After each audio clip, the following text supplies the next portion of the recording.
This is an ABC News Yahoo News live stream. The Democratic National Convention. Live from Charlotte, North Carolina. Here are Amy Walter and Rick Klein.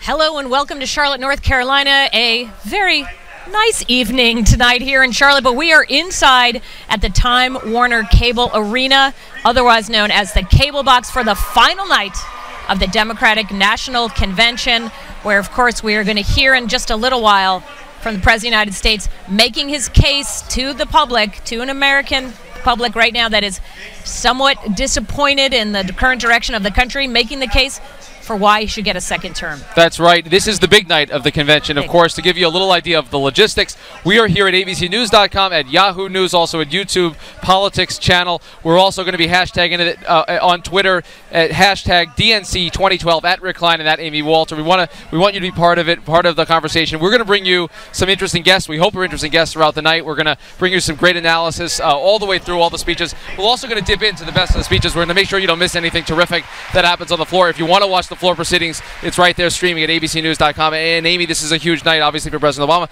making the case compared to the 2008 Obama, of course, compared also to Mitt Romney of a week ago. That's right, and I think we're going to hear a lot, as we've seen. We're going to actually go to Jake Tapper down on the floor to tell us what we can expect from President Obama. There's some excerpts have already been released. Jake, can you hear us? Toledo is really a working class city. I can. You can expect President Obama to talk about the fact that America elected him not just to gloss over the problems, but to tell them the truth. And the truth is, it's going to take more than a few years to get out of problems that took decades to create.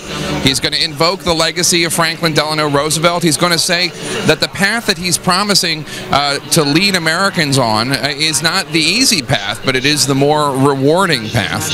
And he's going to try to also, in not the excerpts that were released, but in other conversations I've had with White House aides, I'm told he's going to paint a vision of an economic future, the next 4 years of America, with specific policy proposals. There was a lot of criticism of Mitt Romney by some on the left and some pundits that he did not offer any specific vision for a Romney presidency. But President Obama will not make that mistake, according to the excerpts that we've seen. In addition, of course, I'm sure President Obama will invoke the troops who are fighting in Afghanistan and around the world. That is another thing Mitt Romney was criticized for, including just a few minutes ago on this very stage by a veteran who invoked the fact that Romney did not mention the Afghanistan war or veterans. That was something that was criticized by conservative pundits as well as liberal ones. So that's some of what we're going to see. You can also expect to see President Obama invoke a lot of what attracted voters to him in the first place, a lot of the soaring rhetoric. We've seen some of the videos this evening talking about fired up, ready to go, talking about uniting the country. We'll have a lot of flourishes along those lines as well. Amy and Rick? Jake, how does this fit in with the broader campaign messaging we've seen this week? President Clinton last night delivering the economic message, Michelle Obama 2 nights ago delivering the personal message. How does this sort of bring things together? Well, if you look at them as a whole, Michelle Obama was basically attesting to her husband's motivations. Even if you don't always agree with what he does, he is sympathetic to the plight of the middle class and working people. He cares and understands the problems of people like you. That is an area in polling that President Obama has an advantage. More voters believe he is empathetic and cares about them than think that about Mitt Romney, as opposed to how many people think who would do a better job with the economy. I've seen polls where Mitt Romney has an advantage there. So Michelle Obama talked about his motivations. Bill Clinton attested to his principles, to Barack Obama's principles, saying a lot of things along the lines of, this is what I faced, this is the same kind of obstructionism I faced, these are some of the same kind of policies that I put into place in which we had a great economy. So there was vouching for his motivations from his wife, his policies from President Clinton, and now tonight we'll have him talk about what he actually wants to do now that we have two big speakers with approval ratings in the 60s, which both Barack Obama and Mitt Romney would give their eye teeth to have, attesting to the speech tonight and what he's going to promise. Who the president All right, Jake Chaffer, we're going to check in with you throughout the night on the floor. Thanks for being here, our senior White House correspondent. Thanks, Jake. Thanks, Jake. All right, so joining us now, we have the governor of the great state of North Carolina, who's been a wonderful host. The state has been Good wonderful, evening. so thank you for joining us. And, of course, our colleague Olivia Knox from Yahoo. And Governor, let's start off with you. The state certainly in the spotlight here. How do you think Charlotte performed? I think we've had a great convention. There's been no slip-ups. It's been gorgeous. The enthusiasm's fabulous, excited. And tonight's kind of the culminating event. It's been a crescendo building up to the big shebang tonight. How different would it have looked, would it have felt if we were outside down the street with 65,000 extra people here? Well, I think it's a great feel here tonight. You have all these people. You have the excitement, enthusiasm. Of course, there are a lot of people who could have been here that are watching it all over our state. We've got house parties all over North Carolina. And so at the end of the day, this was the right decision. Talk to us a little bit about, on the ground, what you think is happening in North Carolina right now. We know that the Obama campaign is focusing a great deal on the ground game here, but the most recent polls coming out showing Mitt Romney actually a little bit ahead. So tell our viewers here, how does Obama go back and win a state like North Carolina that he barely held on to in 2008? The little bit that he's ahead is in the statistical difference. Y'all know it doesn't matter. 3 or 4%, you can wipe it either way. At the end of the day, the president and his team in North Carolina have more than 100 offices opened all over the state. We've registered more than 150,000 voters. We're out there all day long working for this man to be reelected.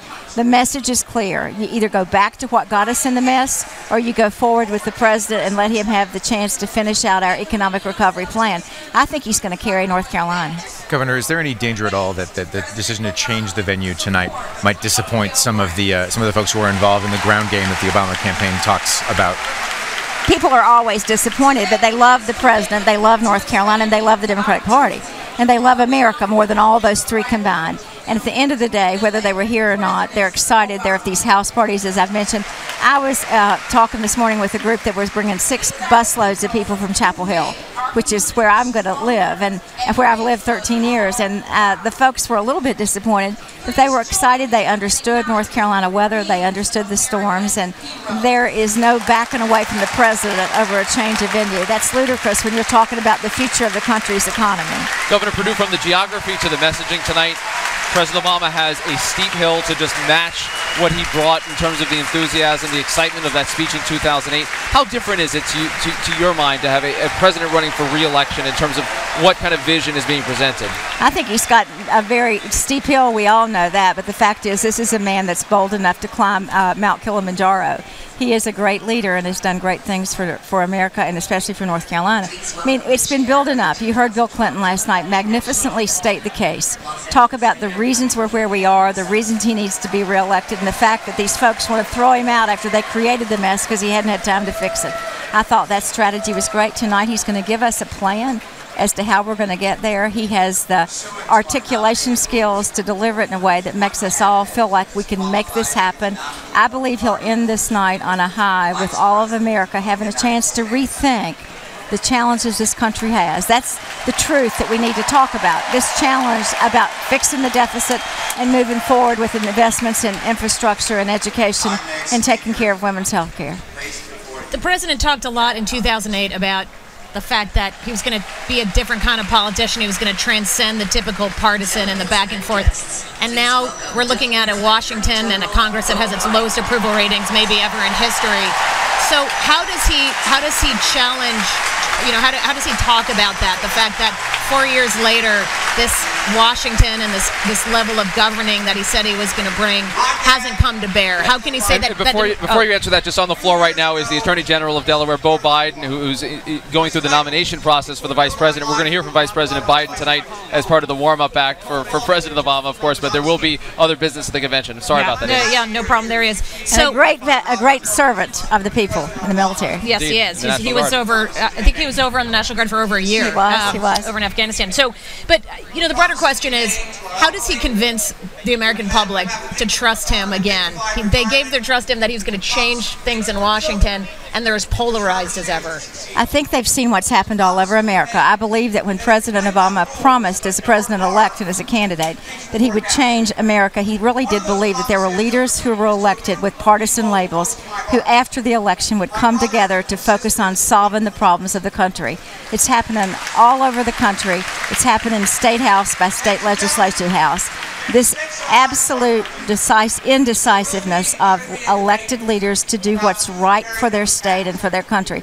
And I think the people of America understand that. There would have been a deficit reduction package if the Tea Partiers hadn't said there's going to be no new revenue. You can't get to the solutions that is demanded by America without having people who are willing to compromise. That's what makes politics work. That is not the president's fault. I believe this president will be able to take it to the people. Once he's reelected, he can go out there state by state and say, shame on you all for not working for the benefit of America. And I believe Americans are looking for that kind of leader who are hopeful. All right, Governor Bev Perdue of North Carolina, thanks again for hosting us here. Thank you. Thank you very much. We're going to go back down to the floor where ABC's Jonathan Karl is joining us. And John, you are among the delegates right now. What's the sense of energy early tonight? Well, the sense of energy keeps building each night, but I think that a lot of the delegates here know that the challenge here is trying to transfer some of the energy that has undoubtedly been here out there in their states, in the battleground states. I've talked to some people that are organizing college students in Iowa saying that it's harder this time. I mean, candidly saying it's harder than it was 4 years ago. They've got more work to do. But I think what you're going to see tonight is, you know, a culmination here of trying to capture some of that spirit from 4 years ago. Take a look, if you can, if we can get Adrian to take a look. You see the famous Hope poster from 2008 up there. A lot of talk about hope here. Of course, much less talk about change this time around. They have to make the case that the hope of 2008, that what Obama promised, that there is more work to be done. That's an easy sell for this crowd, but a harder sell back out in the battleground states. Thank you, John Karl. John, one other point I wanted to make is that we just heard, we've got Beau Biden up there. We just heard an introduction for Vice President Biden. Kind of muted applause. This is the Vice President's night as well, but it doesn't seem to be comparable energy. He's here right now, but we're not hearing it. Yeah, but you know, I got to tell you, I'll make a prediction for you, Rick. When Joe Biden gets up there, this place will go wild. But there, you know, we talked about it earlier in the show. There is not, you know, this is the first time we've seen a convention in our lifetimes where you've seen the vice president take such a relatively low priority in the speaking. He's not in prime time. He doesn't get his own night. But I'm sure this crowd, I've seen this crowd get fired up for just about every speaker. All right, ABC's John Karl will be back with us as the evening progresses. Thank you, sir.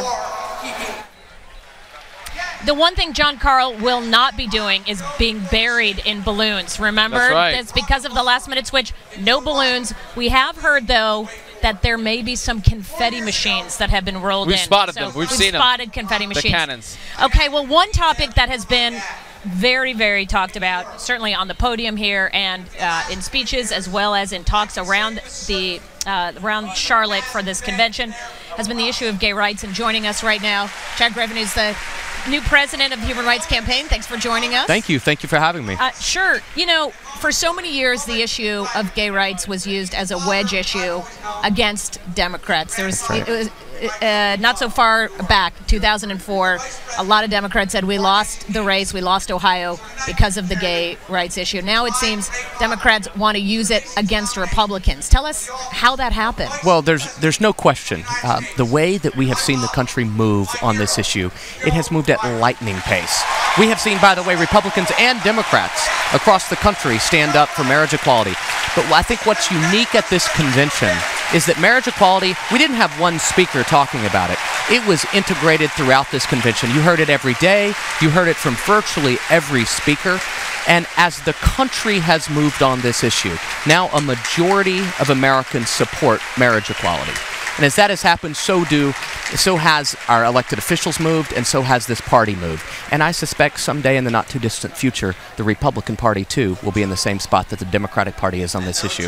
From Republicans about this issue, there was a slight mention of it, but not so much. Do you think they're trying to downplay this? Well, look, The differences in these two candidates is it's black and white on this issue. It is black and white. The Republican Party is as right-wing as it can be when it comes to equality and marriage equality.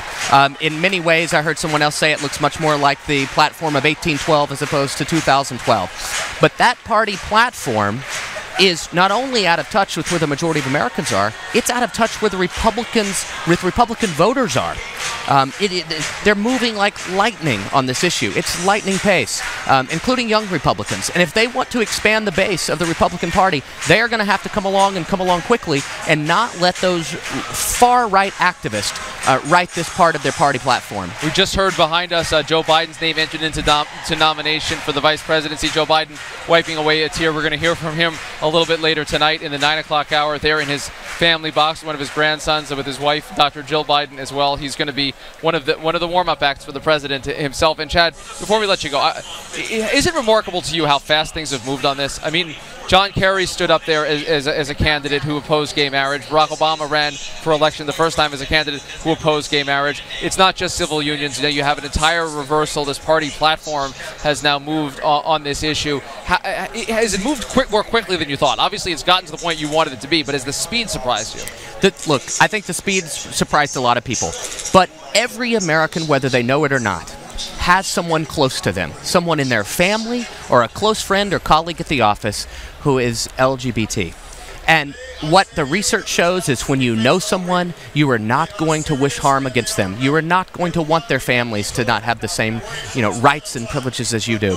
And I think that that's what's moved this country so far so fast, and I expect the pace to continue. I hope and believe that this might just be the last time that we have a difference in the two major party candidates on this issue. All right, we heard it there. Chad Griffin of the Human Rights Campaign. All right, and thank you. Chad, you did sign in on our iPad. We're having people. We did. All right. That's a good doodle. I think this is your signature, and then that's an equal sign. Okay. It's an equal sign. That's the HRC logo. That is equality. All right. Very well done. Chad Thank you. Thank you. Pleasure. Thanks for coming here.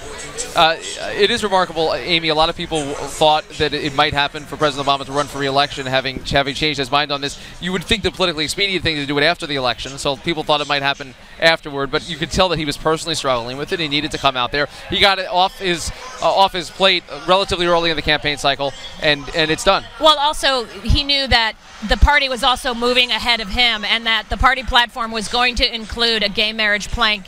So he wanted to make sure that he was lined up with his party. He was going to have to do it either at this convention or right before it. So there we are, and joining us now to talk about all things final day, Matthew Dowd, who's been with us from day one of our live feed. Thank you, Matt. That's a sharp tie, Matt. Oh, thank you. You're dressing better. It's dressed in the blue part of the blue convention. There you go. All right. So we've seen some excerpts of President Obama's speech. It sounds like what he's saying is,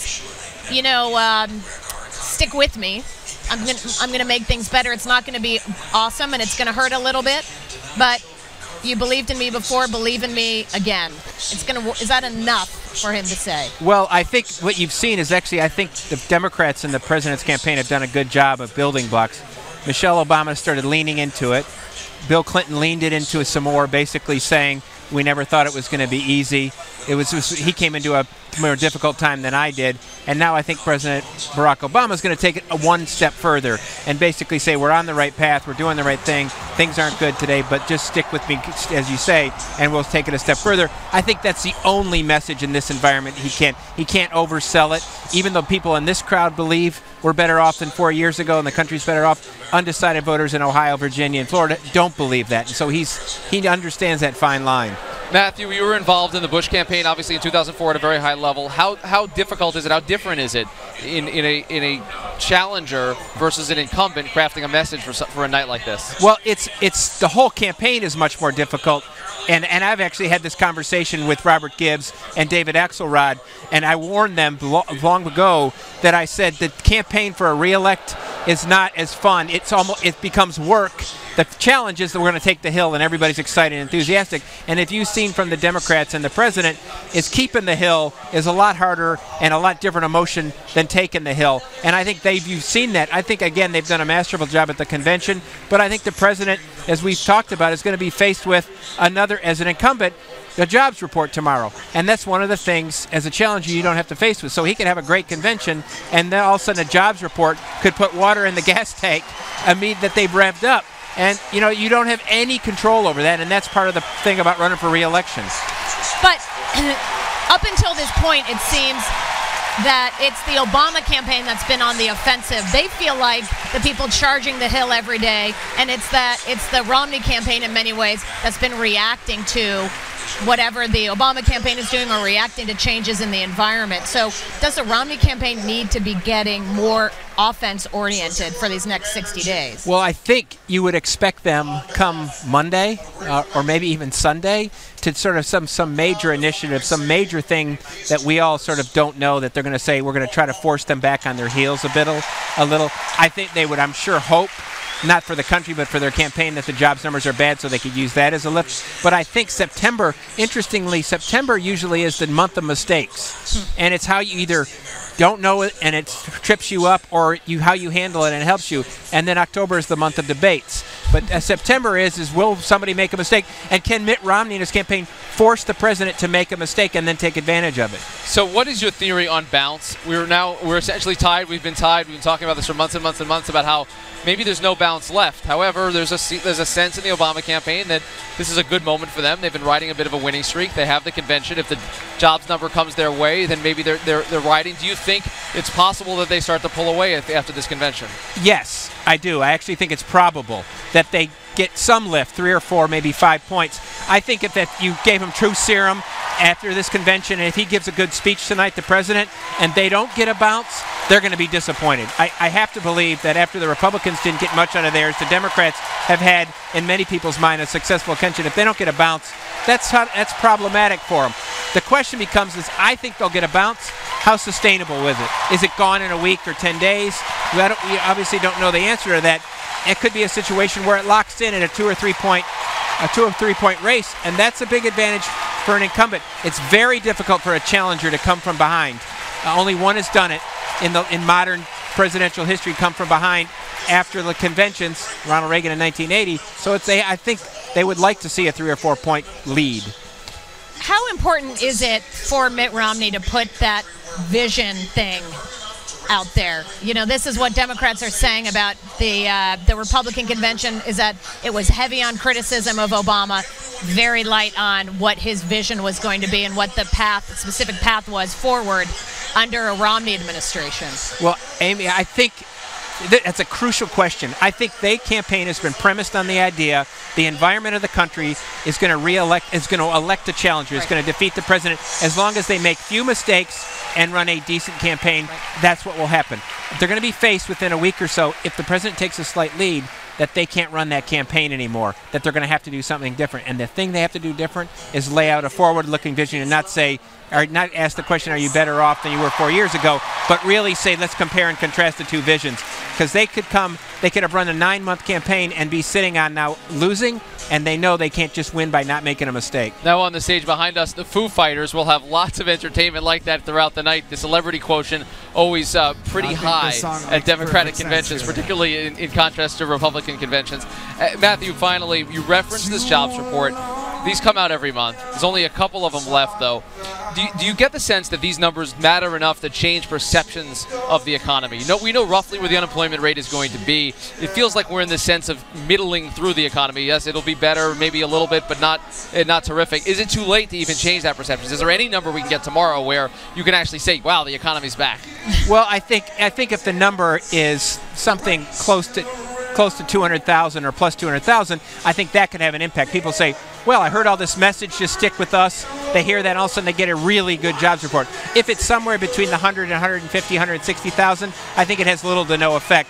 If it's below 100,000, it could totally dampen what just happened in these 4 days. And so likelihood, it probably has little, at this point in time, little to no effect, unless it's a huge lift that goes in line with the message from tonight.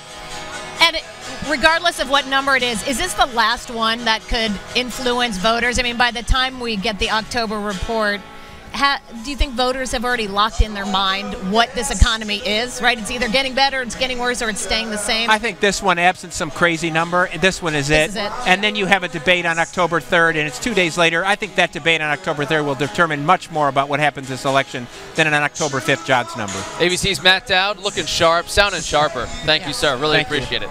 Oh, we also have to note that we are both wearing. Can we get our footwear in here? Wow. It has been, wow. That's This is a hard-working convention. This is a very. The foot on camera. That's a tough thing to guess. Nice shot. Listen, I am so glad to know that I have a comrade here. It is hard on your feet, these conventions. Yes, very. It is not worth it. Just so you know, we're sitting on chairs, but that's okay. I won't quibble with it. Matt, thanks for stopping by. Thanks for being here all through these conventions. So the Foo Fighters, what do you think? Can you name a song of the Foo Fighters? Don't get all technical here. I don't know any of them. I still know who the governor of Delaware is. Doesn't that count for something? That's right. Doesn't that cover something in this game? It does. I mean, this sounds familiar, but I don't know that I could name the song. But you know, that's I think it's good. As you know, we did rock out earlier to James Taylor. Yes, we did. And I may or may not have danced out of my chair with Mary J. Blige. We're getting Sam Donaldson up here. I'm signaling to him to join us here on the set because it's always our honor and pleasure to be. I'm trying to find the right honorific for you, Sam. You're going to have to help me out. Find the right honorific because I've called you legend and you haven't loved that, and I've called you the man of all conventions. What is it that you want to be called? Sexy. Sexy face Sam Donaldson. I get it. All right. We have it right here, Sam. So. How do you think the president has to shape this speech tonight, given the stakes, given the memories of 2008? Well, he has to say, as Bill Clinton said for him last night, we haven't got the job finished, but we're going to finish it. If you put the other crew back in, they'll just put us back in the hole. I've made progress. We have X number of people for the last 27 months that have been given jobs, not enough. In other words, he has to walk that fine line between saying times are getting really, really good, because they're not yet, but they will, as long as you reelect me. All right, so let's compare this president to other presidents who've come into their conventions having, a tough first term. Obviously, there's Jimmy Carter, and then there was George H.W. Bush. Can you tell us a little bit about how they approached making that sell at their conventions? Well, Jimmy Carter knew he was behind the 8 ball, although he was ahead until 3 weeks before the election, and they had that debate, and there you go again, and he was down. And he knew that what he had to try to do was paint his opponent as too radical, because he didn't have a presidency. He couldn't point to employment or interest rates or the fact that our hostages are being held in Iran. I mean, everything was going south. So he had to say, in effect, I'm better than the other guy. Now, usually that's the challenger that says that. Right. But he had to make that case, and he failed to do it. A lot of folks are making the potential comparison to 1980. You heard a big theme of the Republican convention last week was to try to make Barack Obama into a Jimmy Carter type figure. As Matt Dowd mentioned, we left the convention with Jimmy Carter winning, and it took very late break for President Reagan to pull it out. Could you see a similar break here? Are we in a similar time where you can see that replicating, that set of circumstances coming through again? Well, at the moment, everything is in deadlock. And I mean, for the last several months, these two men have been in tandem step. I happen to think that there's going to be a breakout. Now you want me to tell you which way. That's the problem. Yes, we do. Because we want the answer. That's what this show is about. Answers, Sam. Go to Vegas and put your money on X. My sense is that look what's happened here.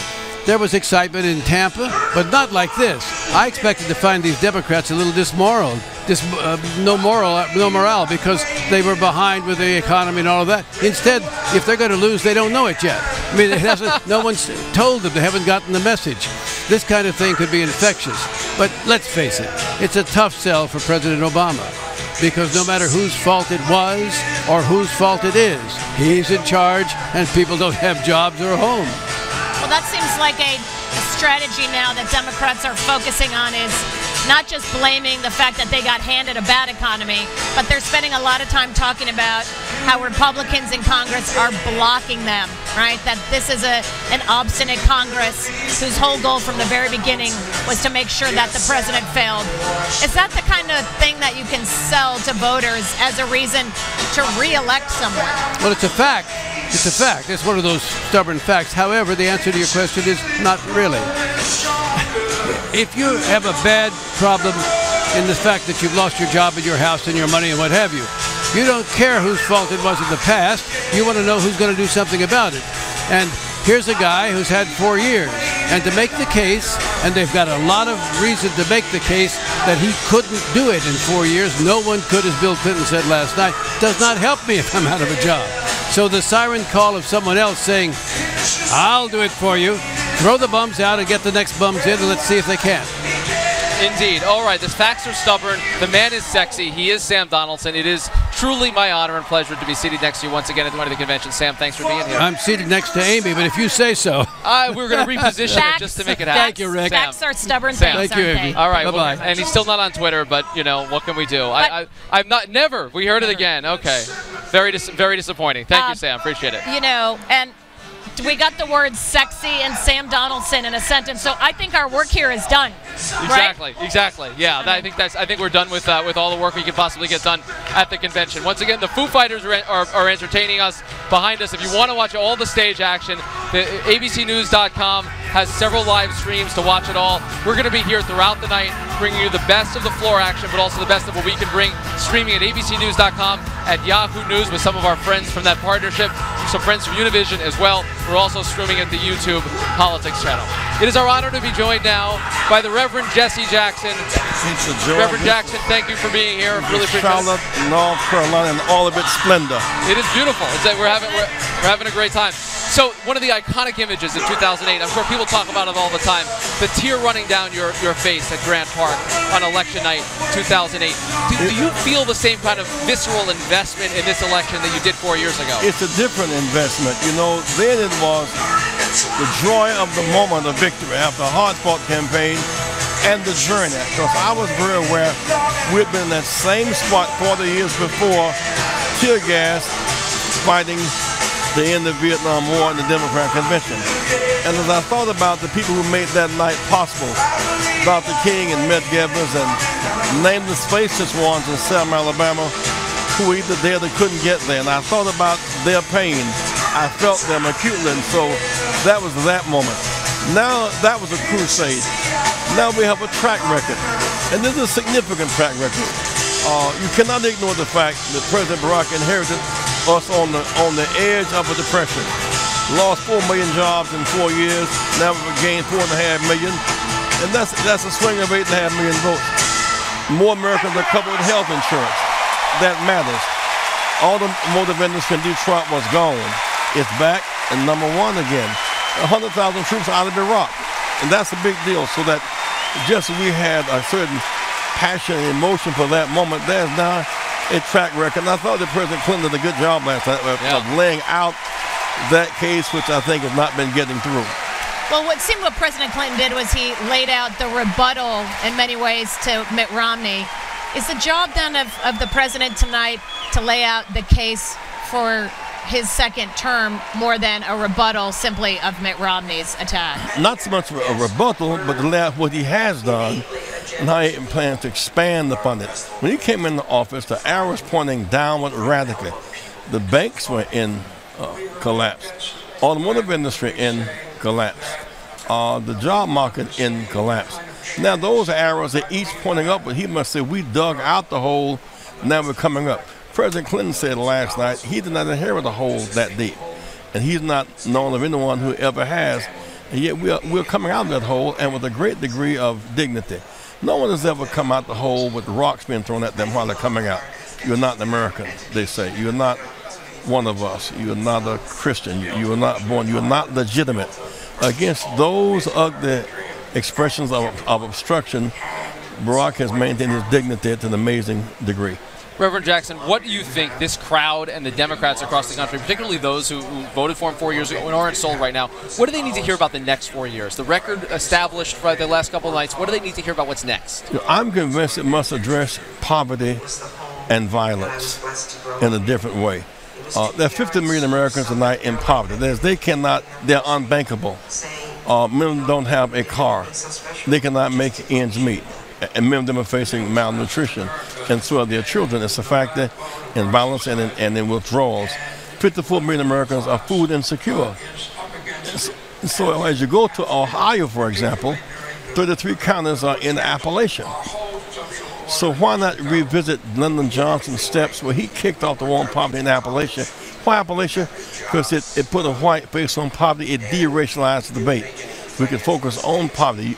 So all this about welfare, queen and food stamp president, these ideas of food stamps and Medicaid came out of Appalachia. But anyway, that the opposition could not racialize the debate. So do you want to see a poverty tour from President Obama? Sure, it must be inclusive. You cannot speak of Ohio without speaking of middle class that's now poor, or Appalachia. A coal miner dies every 6 hours from black lung disease. Coal miners dying without workplace safety, for example. And you've got iron workers, steel workers. Jessica Lynch, the first female captive in the war, came out of Appalachia, backdoor draft. Came out of school, couldn't afford to go to college, couldn't get a job. And so there's a lot of stuff there that's in the Democratic tradition.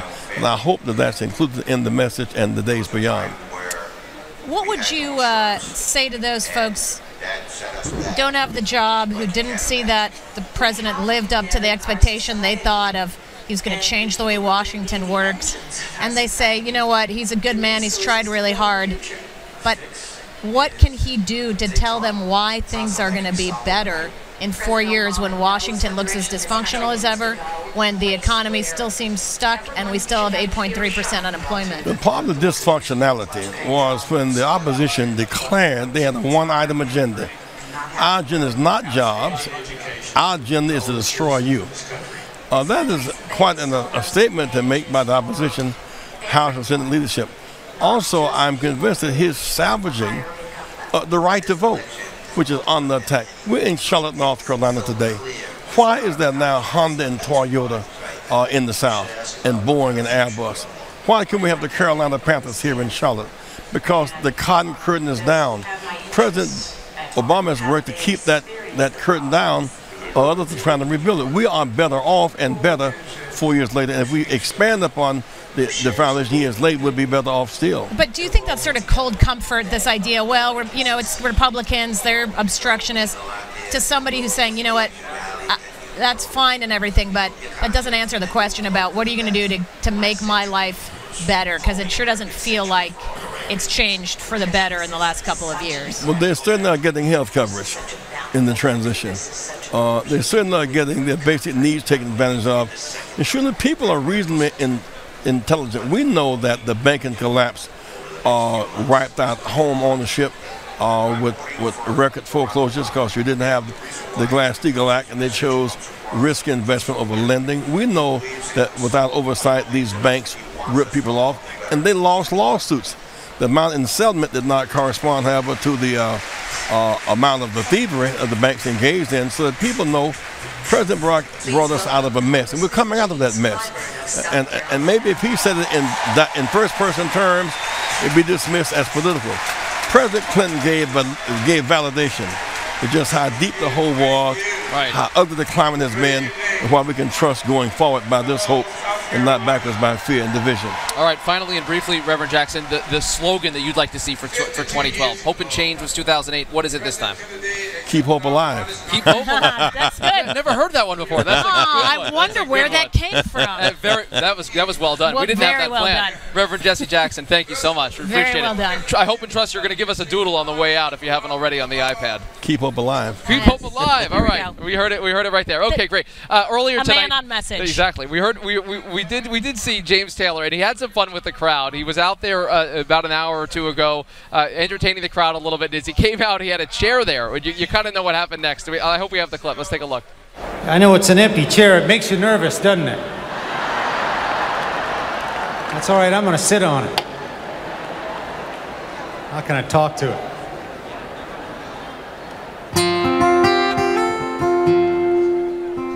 So we had that was 2012, one of the awkward moments. There's been a lot of awkward moments over the years. We've got Ben LABOLT, the spokesman for the Obama campaign, going to come with us in a moment. But I want you to check out some of the moments that convention organizers may forget.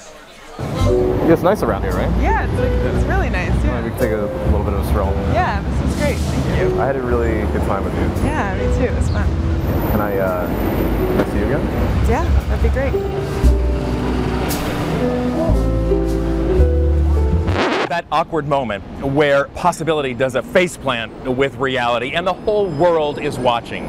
And for the political set, that awkward moment can mean the difference between whether they score with the voter.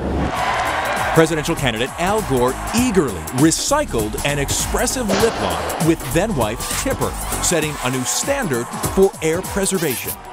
While some used the convention stage to show off their grasp of a foreign language. No dejaremos a ningún niño atrás. Others simply grasped the microphone with a really... We're listening to the lengthy nomination speech of Governor William Clinton of Arkansas. Really? And it seems that Bill Clinton has overstayed his welcome here in this hall. Really? That means we have lower productivity on the job. Tight grip. In closing.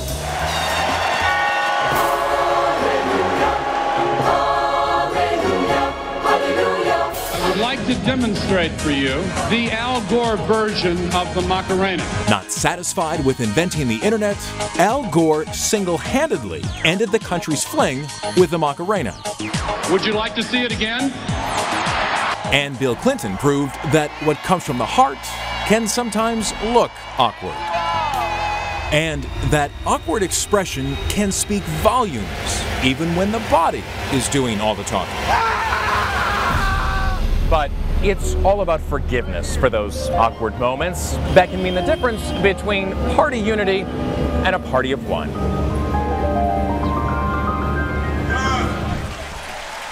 Thanks to Dan Kleffler showing us the moments that Ben LABOLT hopes won't happen at this convention. I haven't seen one yet, right? All right. No, nothing of the sort. Only making fun of the ones of last week. So Ben, what will we hear from the president tonight? If we take away one thing from the president's speech, what's it going to be? Well, it's going to be a roadmap to restore economic security for the middle class and to create good-paying, sustainable jobs for the middle class. Ultimately, we think those are the questions that voters out there want to hear the answers to. They didn't in Tampa last week. They heard the same recycled, widely debunked attacks against the president. The president is going to put forward a forward-looking vision tonight, his agenda to restore economic security for the middle class. Well, I wanted to bring up, and I thought I had it right in front of me, but there's some excerpts that have come out from the president's speech, and he has one line that he says, not every problem can be remedied with another government program, and or an idea from Washington. And, you know, this is, I think there are some people, I'm sure Republicans will say this instantly, which is, this is the same president who's touting the success of the auto recovery, which obviously was very much about government. It was the only option. Right. There was no private financing available. And right. That's one of, I mean, we're in the midst of a severe economic crisis. So this is the same president who's cut taxes for small businesses 18 times, recognizes that they're the engine of job creation. But there are steps we can take to create a strong business climate, investments in education, investments in research and development, and infrastructure. These are some of the pillars of economic security for the middle class that you'll be hearing about Those tonight. pillars are government programs, though, largely. You're talking about government programs and supporting it. It's been a big theme here this week, no? Well, I think investments in education, let's talk about that. I mean, the fact that we've offered a $10,000 tax credit for students to pursue higher education. That's going to ensure that our workforce has the skills that they need to compete and win in the global economy. So in some ways, that's about unleashing individual initiative and making sure that people are taking advantage of individual initiative. So is that part of the message tonight, which is we don't want to ever have to do another TARP, we don't want to have to do another stimulus, we don't want to have to do another auto bailout? Absolutely, and that's what Wall Street reform was all about. It was ensuring that taxpayers never have to bail out Wall Street again like they did in 2008. That's a big difference with Governor Romney, who would repeal Wall Street reform, allow Wall Street to pursue its own rules again, and to pursue risky financial deals that put our entire economy and taxpayers at risk. We've got right behind us now Kerry Washington, the actress. Quite a Hollywood quotient you've got going on this week, Ben. Well, I think a few turned out last week. You certainly saw Cal Penn participate. He's hosting a live stream tonight.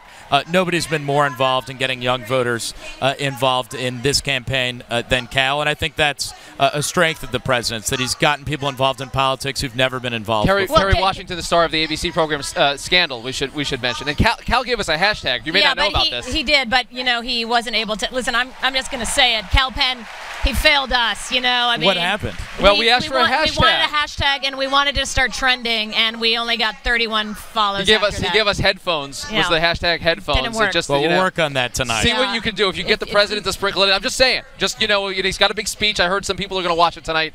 If he wants to go there, we're right here. We can wave to him. No problem, right? Okay, so Joe Biden has been a very important surrogate for you all on the campaign trail, but we're only hearing from him now for the first time at about an hour and a half or so, 9:20. Not getting sort of the same top billing that people like Elizabeth Warren or President Clinton got. Well, this is actually the traditional format of conventions. We wanted to make sure that you heard from the vice president and president back to back in the same night, because it's important that you hear from the vice president about the tough decisions that the president made when the politics weren't always good in the short term, but he thought he was doing the right thing for the country, and then hear the president's forward-looking vision for how we restore economic security for the middle class.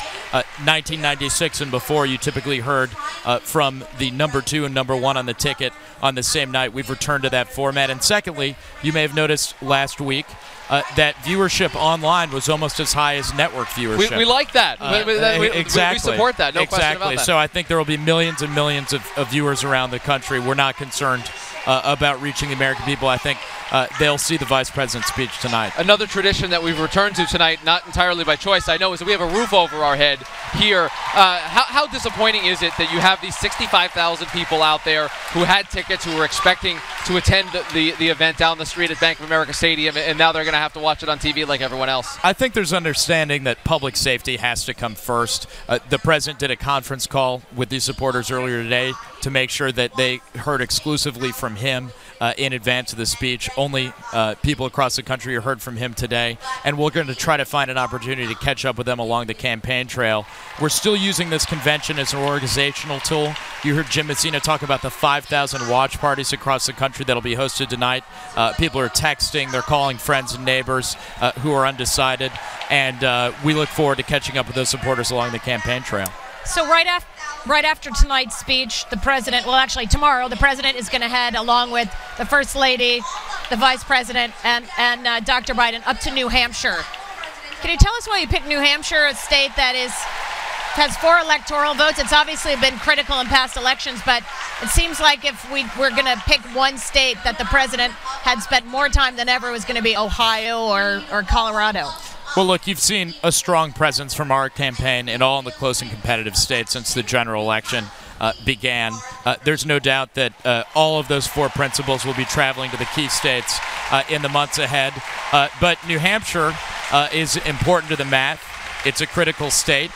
It's close and competitive, but we think that particularly with the message of the economy built to last, and economic fairness and tax fairness is a message that resonates there. And it's critical to our efforts to get to 270 electoral votes. Ben LaBolt, we appreciate you being here. Critical to our efforts to get people to continue to watch the live stream means that when Scarlett Johansson comes on the stage, I think we better take it. So let's take some Scarlett Johansson. Thank you, Ben. Thanks for having me. Not as a representative of young Hollywood, but as a representative of the many millions of young Americans, particularly young women who depend on public and nonprofit programs to help them survive.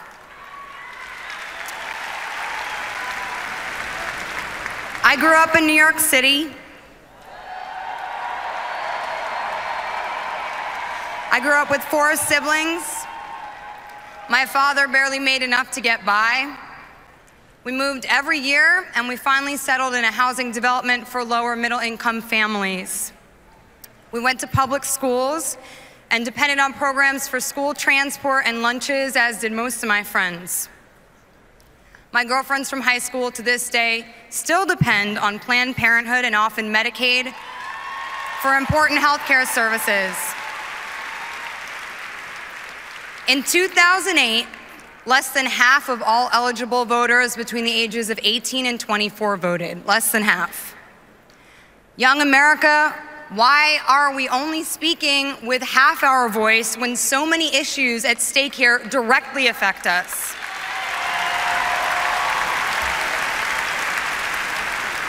You know who I'm voting for.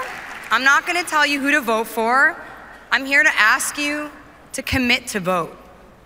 It's never been easier than now. You can go to commit.barackobama.com to register, find your polling location, any other information that you need. It's that easy. You know, earlier this week, Chelsea Clinton reminded us that we are the generation who feel our voices haven't been heard. So vote so that your voice is heard.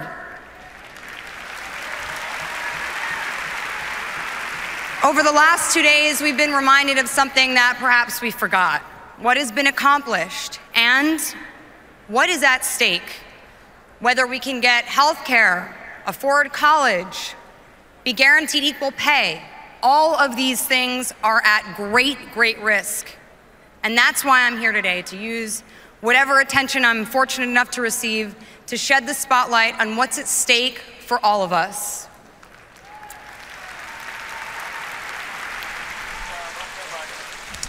All right, well, Scarlett Johansson there taking a very different kind of role, that as advocate, and she's been very active with the president's campaign. I think from the very, very beginning, she was in that iconic "Yes We Can" video with will.i.am. I don't know how to make this transition from Scarlett Johansson to another very attractive woman. How about that? That was a good transition. That's really great. Thank you. Although I think I'm old enough to be her mother. Yes. All right. So, Congresswoman Donna Edwards from Maryland, tell us a little bit about what the speech tonight from President Obama.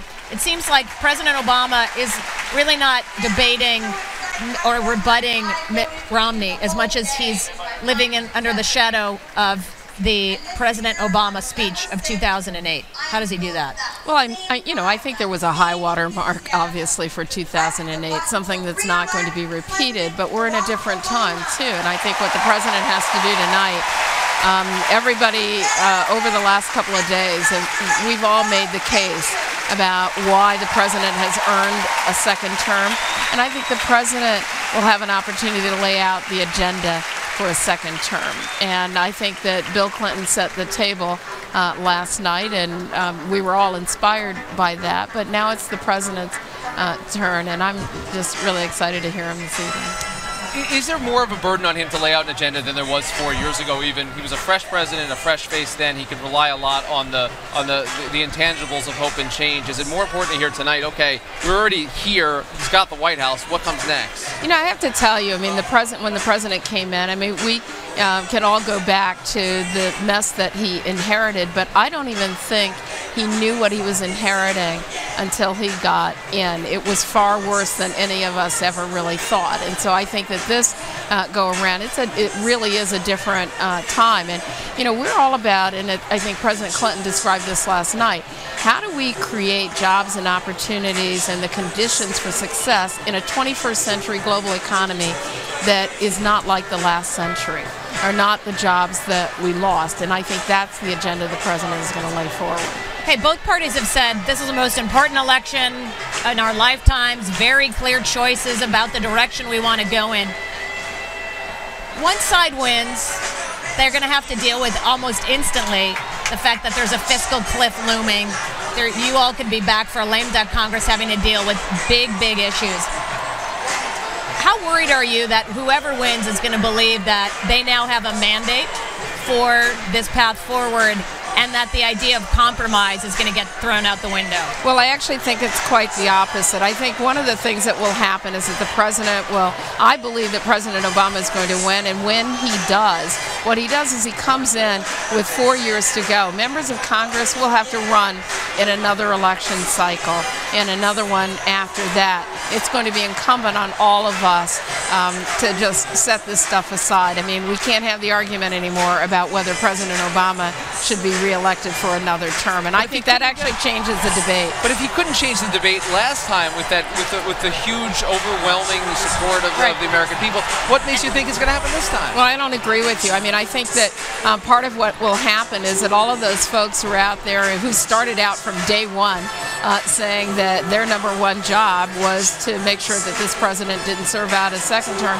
have to come up with another #1 job, and that better be creating jobs. All right, Congresswoman Donna Edwards of Maryland, we thank you for being here. And also, I have to note, she's a rival on the softball field, but you know, a very good player. I will give you your due. She's a catcher for the members. But tell us about Amy. Debbie Wasserman Schultz wouldn't go there. Wouldn't really talk any trash. Let me just say, she has skills, but we have skills. Wow. All right. It's going to the be challenge is down. The third annual Congressional Women's Softball game.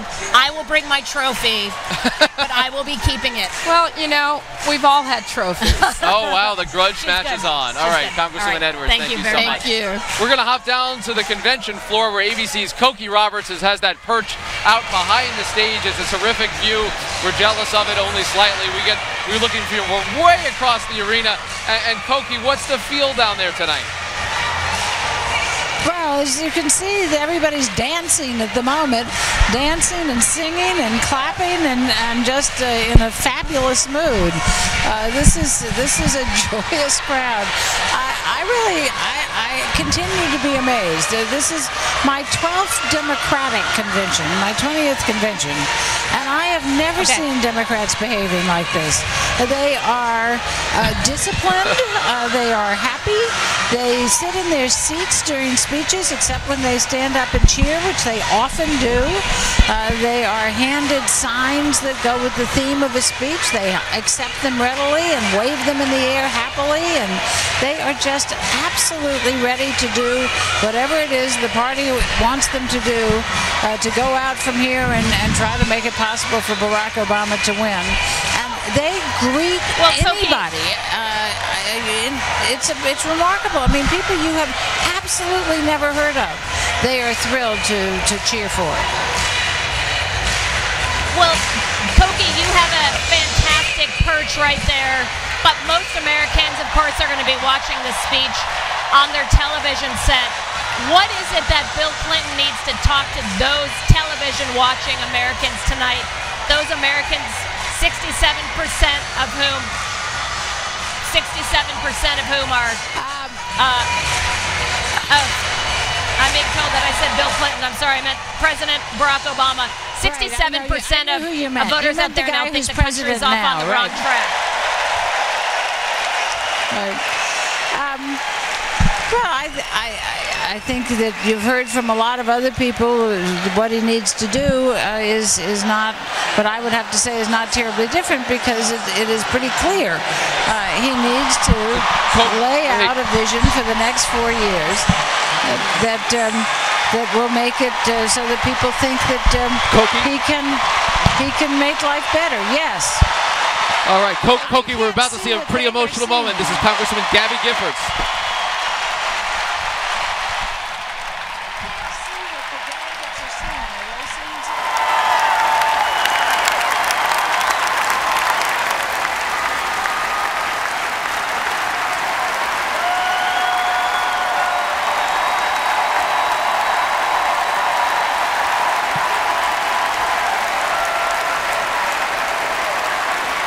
Gabby Giffords, joined by Congresswoman Debbie Wasserman Schultz, who is helping her.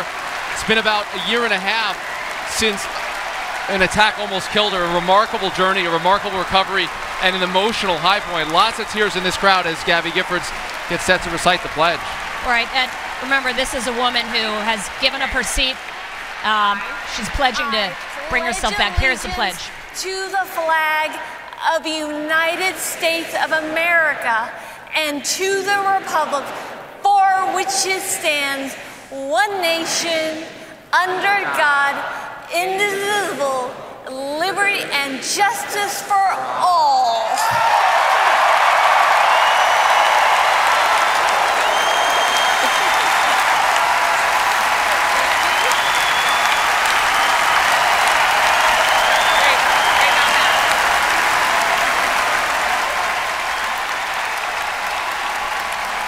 Gabby Giffords, that is one of the most amazing things you will ever witness. I mean, think about the courage that it takes to take a stage like this.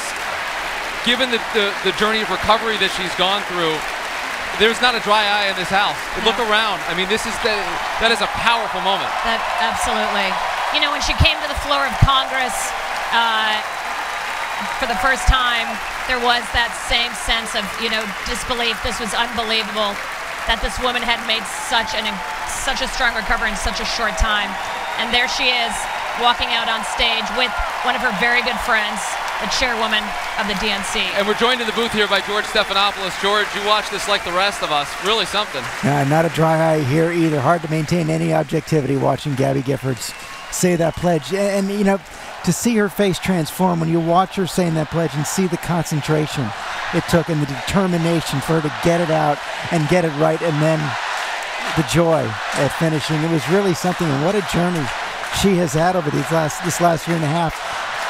And you know, when you watch that and you see this crowd right now, and I know you guys have been talking about this as well, the contrast between these 2 weeks inside the convention room, it's impossible to ignore.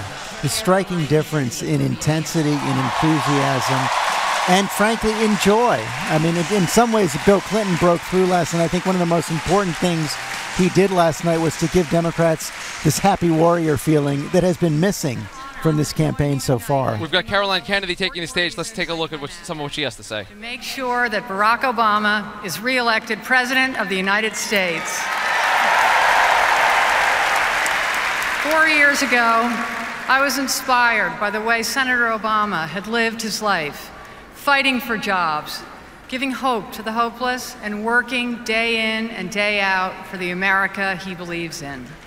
I was inspired by Barack Obama's vision for America, an America where we look out for one another, where we take responsibility for our sisters and brothers, and most of all, for our children. Back then, I was inspired by the promise of Barack Obama's presidency. Today, I'm inspired by his record.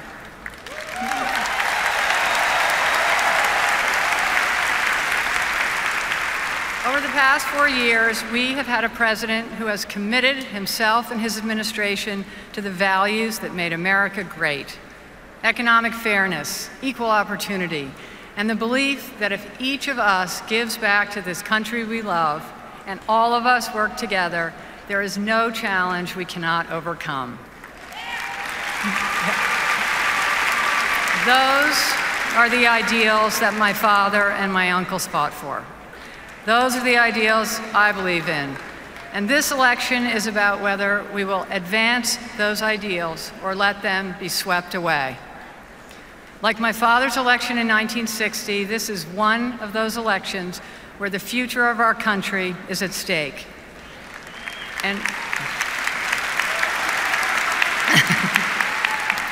And women and children have the most on the line.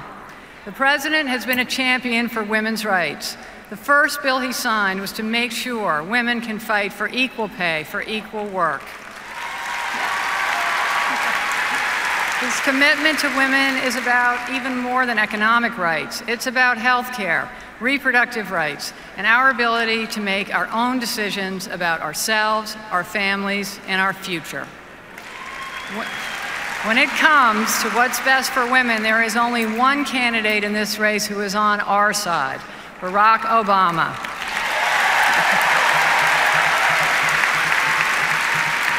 As a Catholic woman, I take reproductive health seriously, and today it is under attack.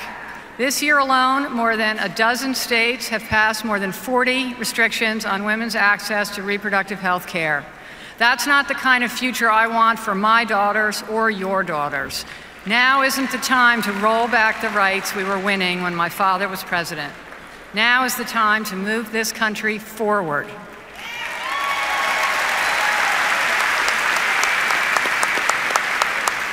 President Obama has shown the same commitment when it comes to our children. He has put our ideals into action for the next generation. He has inspired them to get involved. He has listened to their ideas, and he has committed us all to building a better future for them. He's challenged states to raise standards for teaching and learning, and almost all of them have. He has fought for early childhood education, putting outstanding teachers in every classroom, and making college accessible to all young dreamers.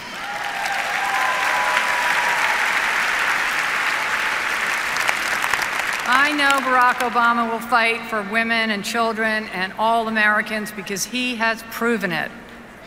He has the quality my father most admired in public life: courage.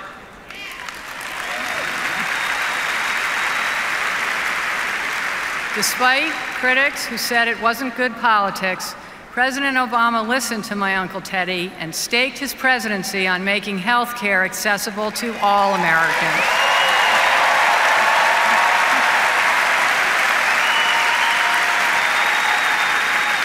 Despite an opponent who wanted to let Detroit go bankrupt, this president saved the auto industry, and now it's coming back strong.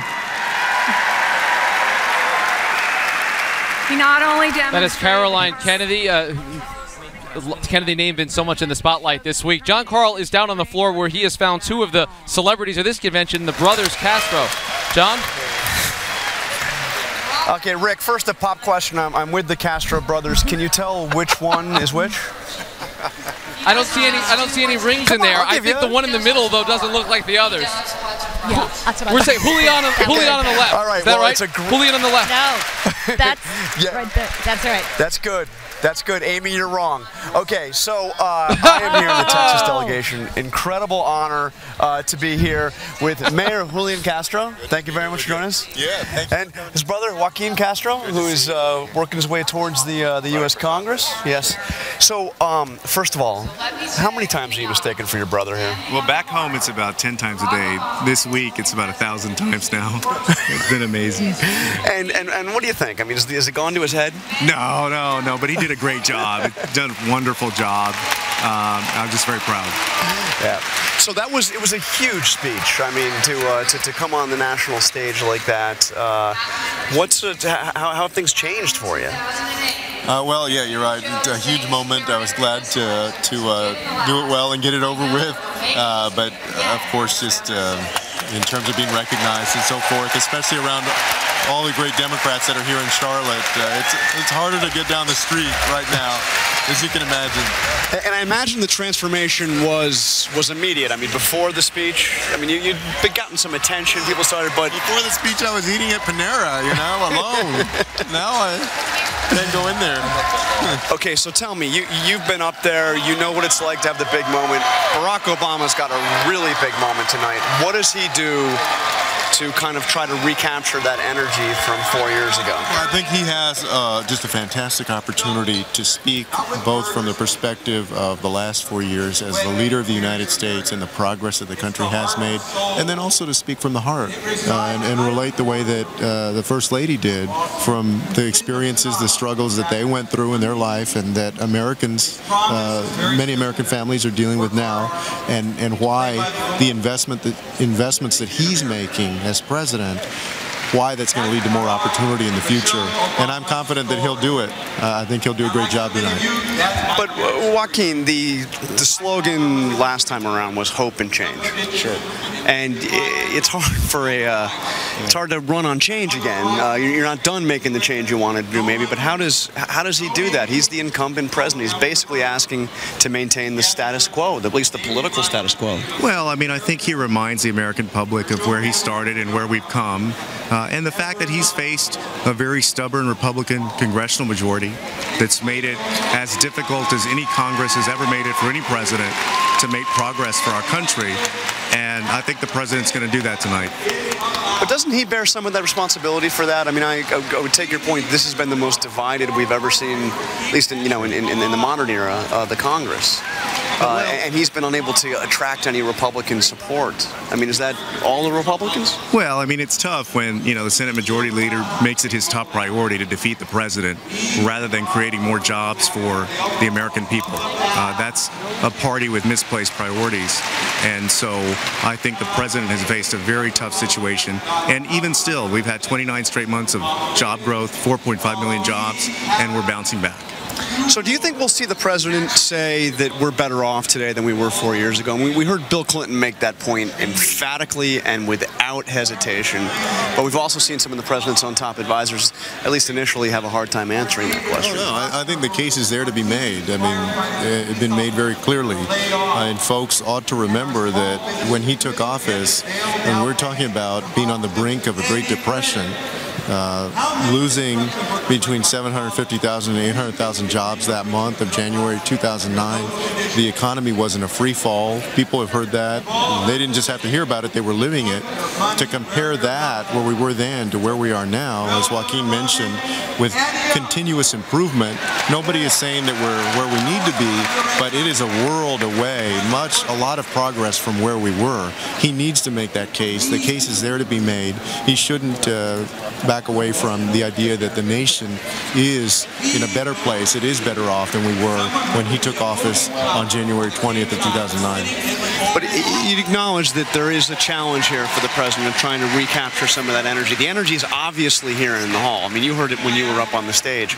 But, you know, you look at the approval ratings, you look at the, people ask the question, is the country going in the right direction or the wrong direction? You know, he's lost a lot of that initial support that he had 4 years ago. Well, I think folks should remember that there were very strong headwinds because he inherited an economy that was in a free fall, and so the nation is lifting up, it's rising, it's progressing, but that's slow progress, but it is progress. So on November 6th, though, once we've passed Labor Day now, folks traditionally start paying attention more to the election after Labor Day. I'm confident that you're going to have folks out there who are enthusiastic, who see the progress that we've made, believe in the president, and that he's going to win on November 6th. Hey, is this your first convention, or were you there 4 years ago? I was there 4 years ago. We were staying in a Super 8 motel. About 30 miles from town. We had a good time in Denver. In Denver. Yeah. So I got to ask you now. I mean, we know what your brother's doing. He's running for Congress. If you're successful, we'll see you up on the Hill. What the heck's next for you?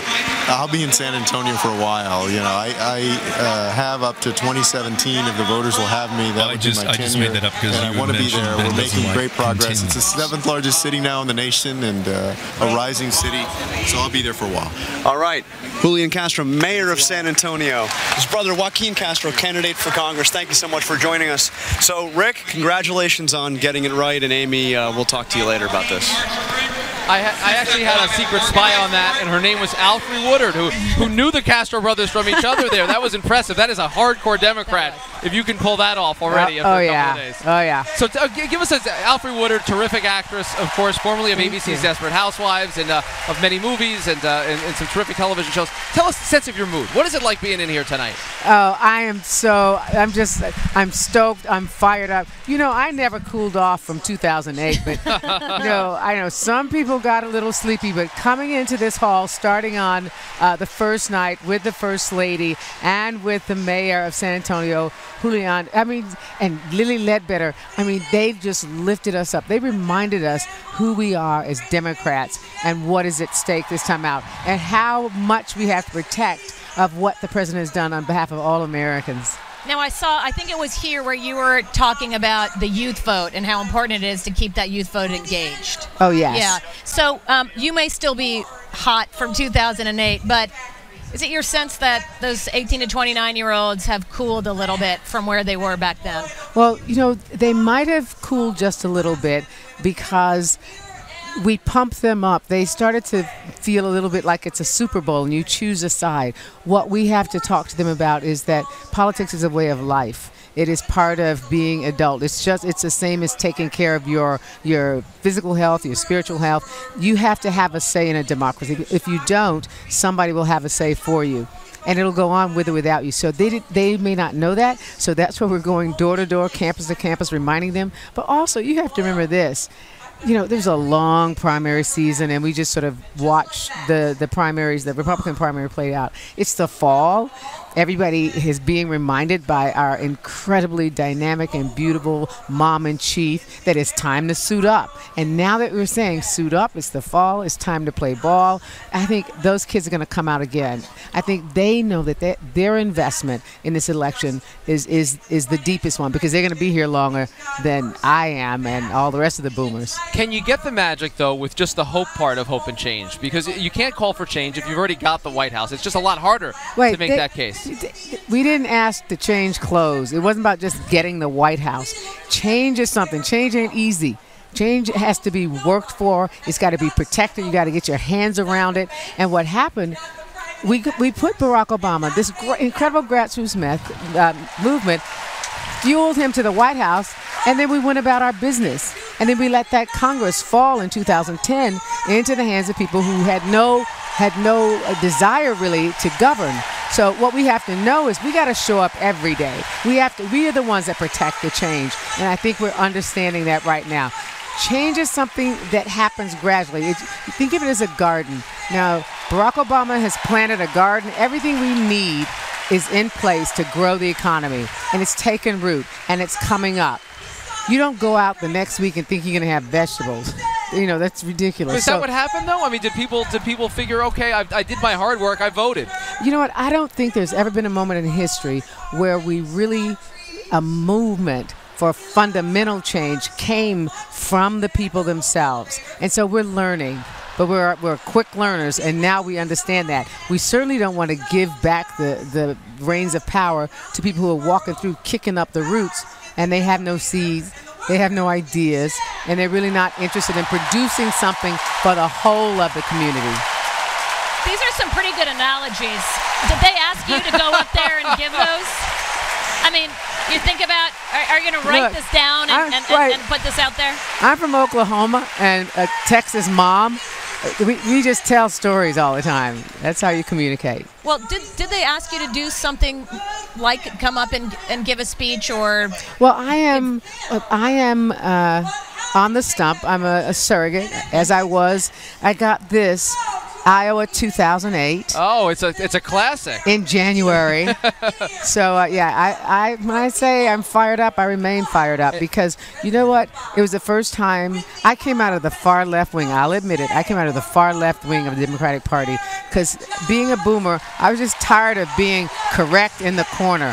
So I jumped over a lot of people whose their points of view were more similar to mine, but I saw Barack Obama saying, you know what, let's not concentrate on the 3 things we'll never agree on. Let's focus on the 10 needs that we have in common. And I have learned so much. I've been politically active since I was 14, but I've learned so much from this president in terms of consensus building and how you move forward together. Now, Ashley Judd was on here a couple days ago, and she not only is she a delegate, but she tells us that she goes door to door. We should just. Are you going to do that? To take a pause here. This is Jennifer Granholm, really getting moving right there on stage. Wow. 211,000 good-paying American jobs all across America. Autos are back. Manufacturing is rebounding. Why?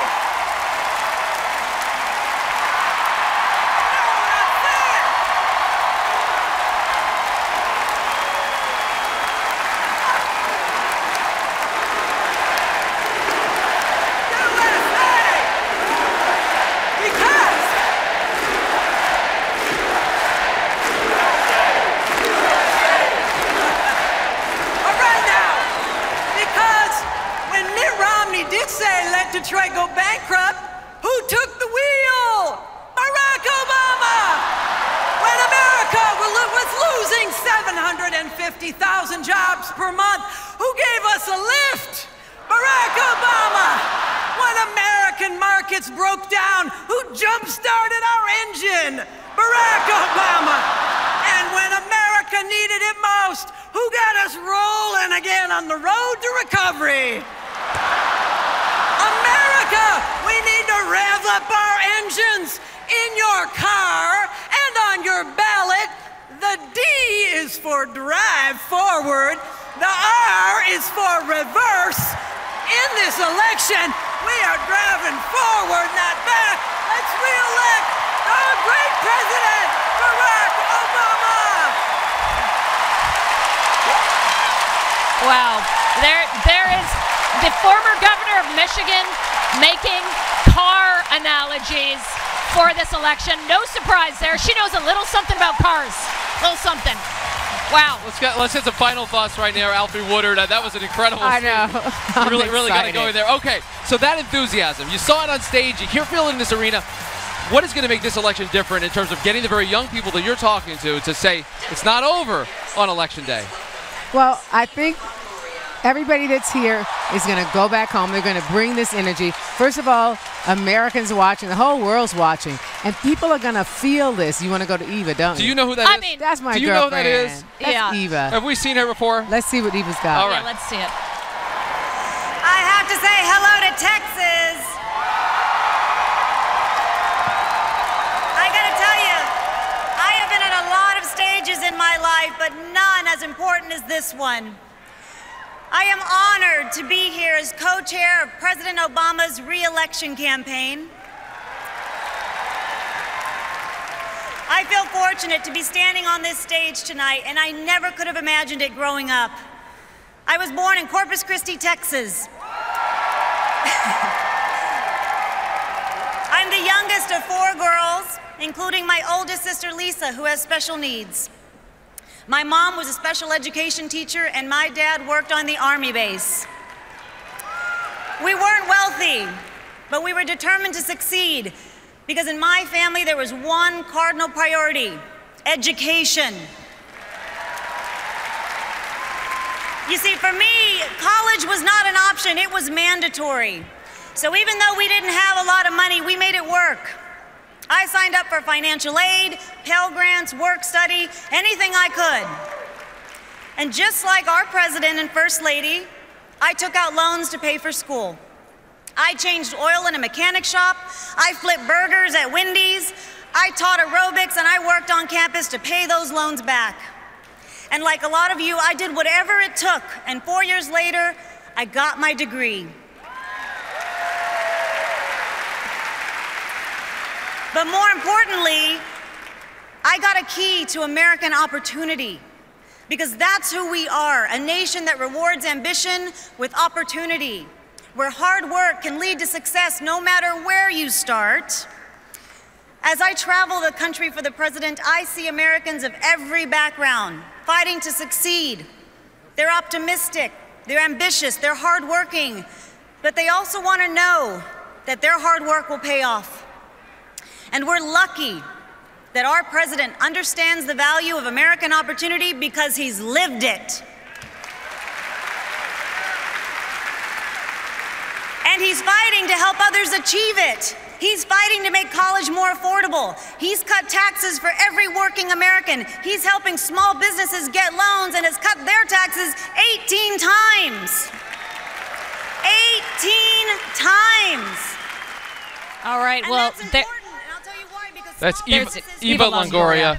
We had 2 of the Desperate Housewives at once there for a while, Alfre Woodard and Eva Longoria. Really, really pretty cool. We can really say that's never happened before in internet live stream convention coverage history. We made it. We made it as today. we move away from some of the floor action, that was really something for Jennifer Granholm. Now Eva Longoria. If you want to watch all the action, abcnews.com has your live stream. We're here at abcnews.com and also Yahoo News and on the various iPad and other mobile devices that you can access abcnews.com content. Sunlen Miller, our ABC News colleague, is on the floor. And Sunlen, you spent the day talking to some folks who were pretty disappointed, actually, because they're not inside where they thought they'd be tonight.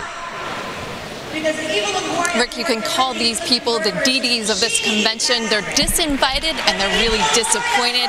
I spoke to a lot of them today. These are, of course, the people that once had tickets to tonight's address, but they lost them because the Obama campaign, of course, had to move the speech inside to an inside venue, which is much smaller. About 50,000 people could not attend tonight's speech because of that. Here's a little bit of what we found out when we talked to him today in Charlotte. So I just feeling really let down and just like bummed. It's kind of my dream to see him speak, so definitely really sad. I'm sure all are disappointed because you come here charged up to see the president. Yeah, maybe if he had spoke first, it'd have been a different story.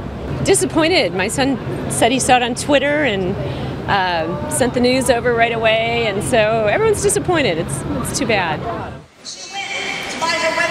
And a lot of the people we spoke to, they had a good suggestion that they want the White House to hear. They said, we'd love to have an invitation to Obama's Oval Office when he gets back, but they're not holding their breath. 65,000 yeah, you can fit them in, right? Oh, exactly. No problem at that White House.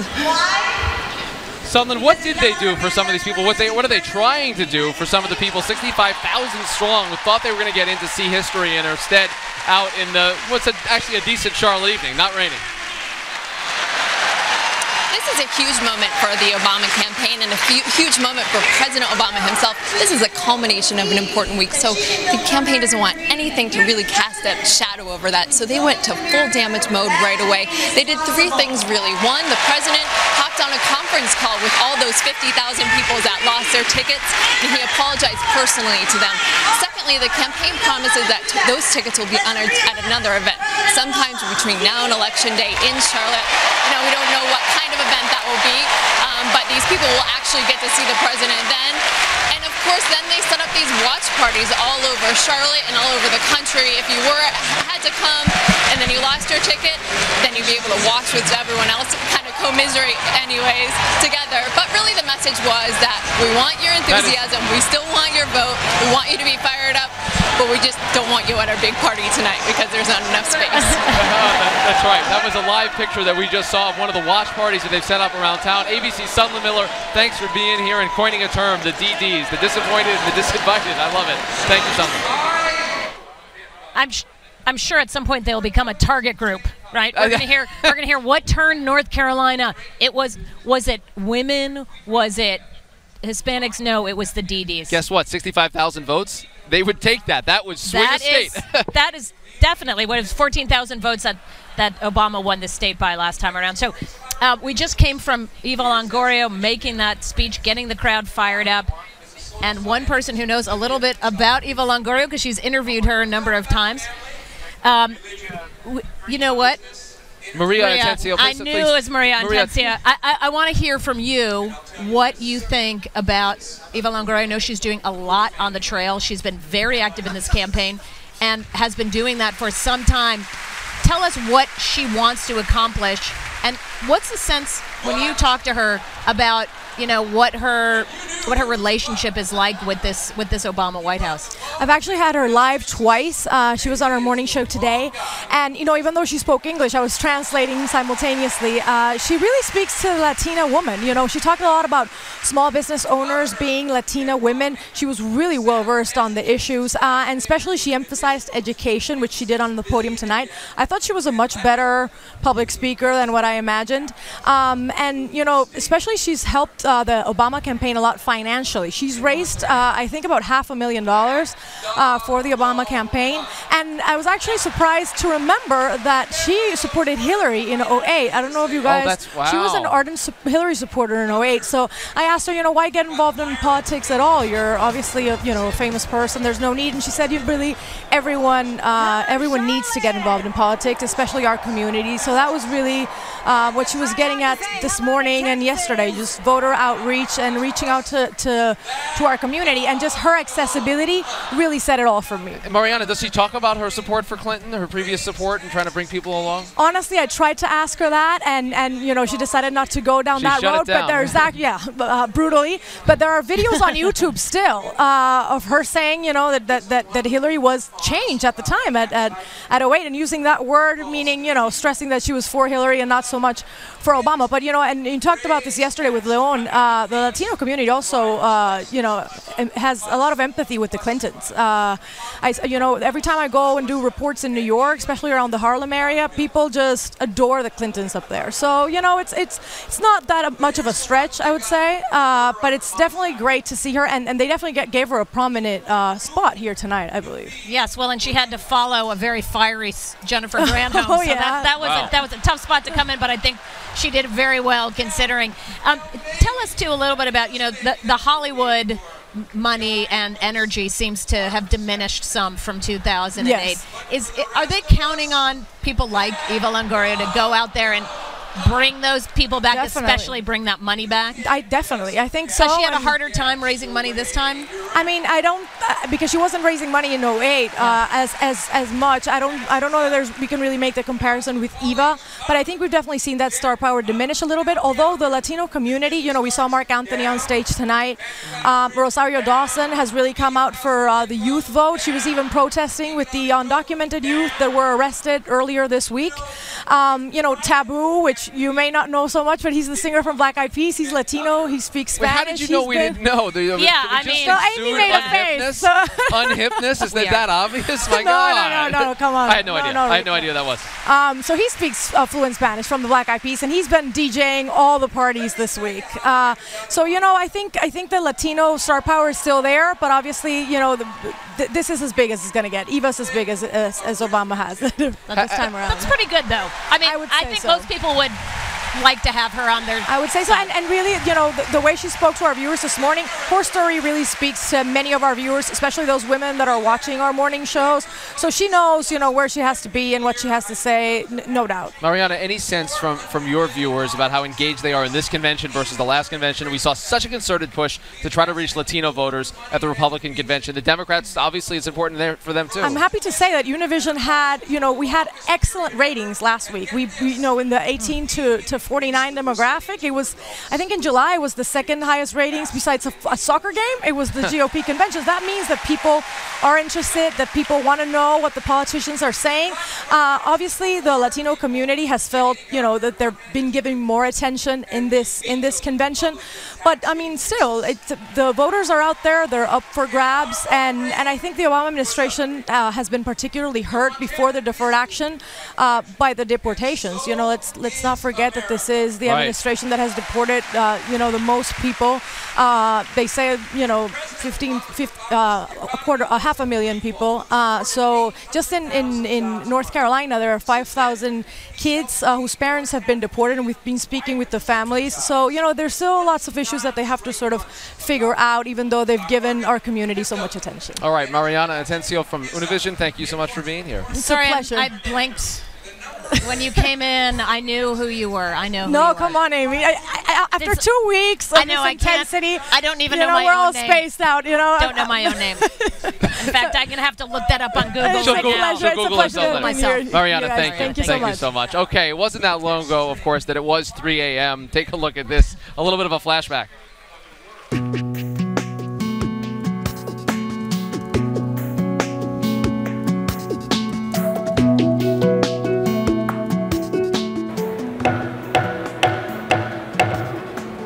Please, over to the right. Could I ask the ushers to help clear the aisles? Will the sergeants at arms please clear the aisles? Please help us. Listen, you've been great. You've been cooperating. Just a little bit more. Louisiana. Madam Chairman. Oh, I'm sorry. I'm sorry. The Magnolia State. Will you hold it just a minute? Hold it just a minute. I'm sorry, I forgot about it. 3 for me. Oh. I got to get the others first. No, they haven't even voted yet. Oh, okay. There's some. They're up next. They haven't even voted.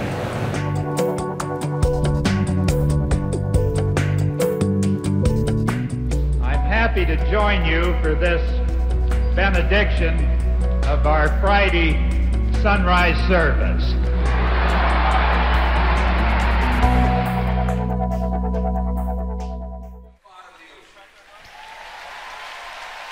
More lessons in how not to run a convention. Well, and also, you know what? It reminds me, though, of how I feel right now, which is every night we get out and get back to the hotel at around 3 a.m. That's about right. Yeah, so that's not much different. All right, joining us right now, we have the chairman of the Democratic Congressional Campaign Committee, Steve Israel. Also, Congressman, too.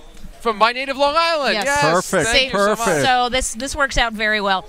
All right. No better place in America for good pizza than Long Island. You know that, right? Do I know that? Of course, Gino's. They had the special every day for lunch. What's better than Gino's? All right, maybe we can just have a conversation about this. It's become the food channel, ladies and gentlemen. All right, so there was a headline in Politico the other day saying, boy, Democrats are coming in and they've basically conceded the House. They say we're going to pick up some seats, but not this time around.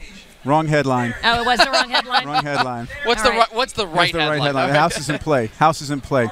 We need 25 seats to take the majority. We've got 75 seats in play, truly competitive districts across the country, and it's growing because of a deep sense of buyer's remorse that has set in. In 2010, Americans thought they were going to get a Republican Congress that would focus on creating new businesses. Instead, they got a Congress that focused on shutting down Planned Parenthoods. They wanted a Congress that would focus on incentives to create jobs here at home. They got a Congress that protected tax breaks for companies shipping jobs offshore. And they wanted a Congress that was going to focus on the middle class. Instead, they got one that's trying to shut down Medicare. In the totality of it all, buyer's remorse has set in. This House is in play. Where is it going to be won from your perspective? What are the states? What are the districts? We know how the majority was lost with all the blue dogs essentially wiped out in 2010. How do you win it back? We lost the House in 2010 because we lost 9 million independent voters, mostly in suburban areas.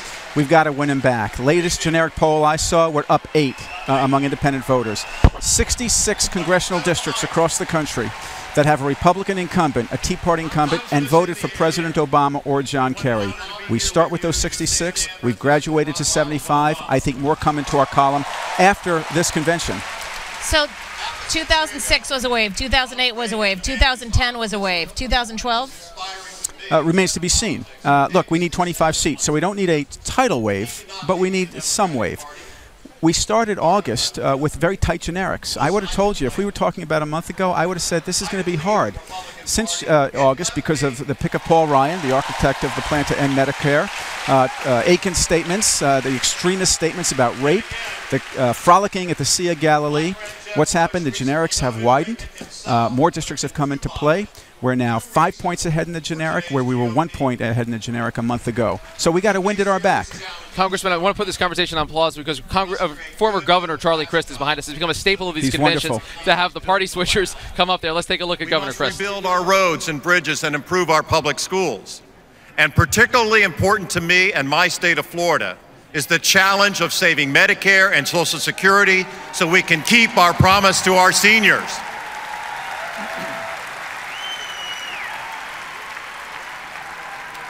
But there are common sense solutions within our reach. If we only have leaders who are willing and enthusiastic to find common ground. No political party has a monopoly on that kind of leadership. But as a former lifelong Republican, it pains me to tell you that today's Republicans and their standard bearers, Mitt Romney and Paul Ryan, just aren't up to the task. They're beholden to the my way or the highway bullies, indebted to billionaires who bankroll their ads, and allergic to the very idea of compromise. Ronald Reagan would not have stood for that. Barack Obama does not stand for that. You and I will not stand for that.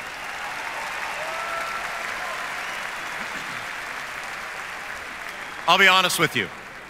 I don't agree with President Obama about everything, but I've gotten to know him, and I've worked with him, and the choice is crystal clear.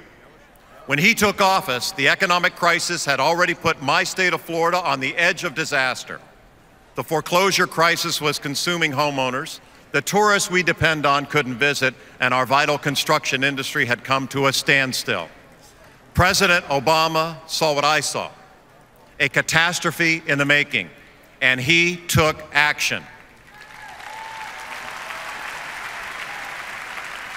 One of his first trips in office brought him to Fort Myers, Florida, where I was proud to embrace him and his plan to keep our teachers, police, and firefighters on the job. Well, that hug caused me more grief from my party than you can ever imagine. But even as the Republican Party fought tooth and nail to stop him, this president showed his courage, invested in America, and saved our Florida.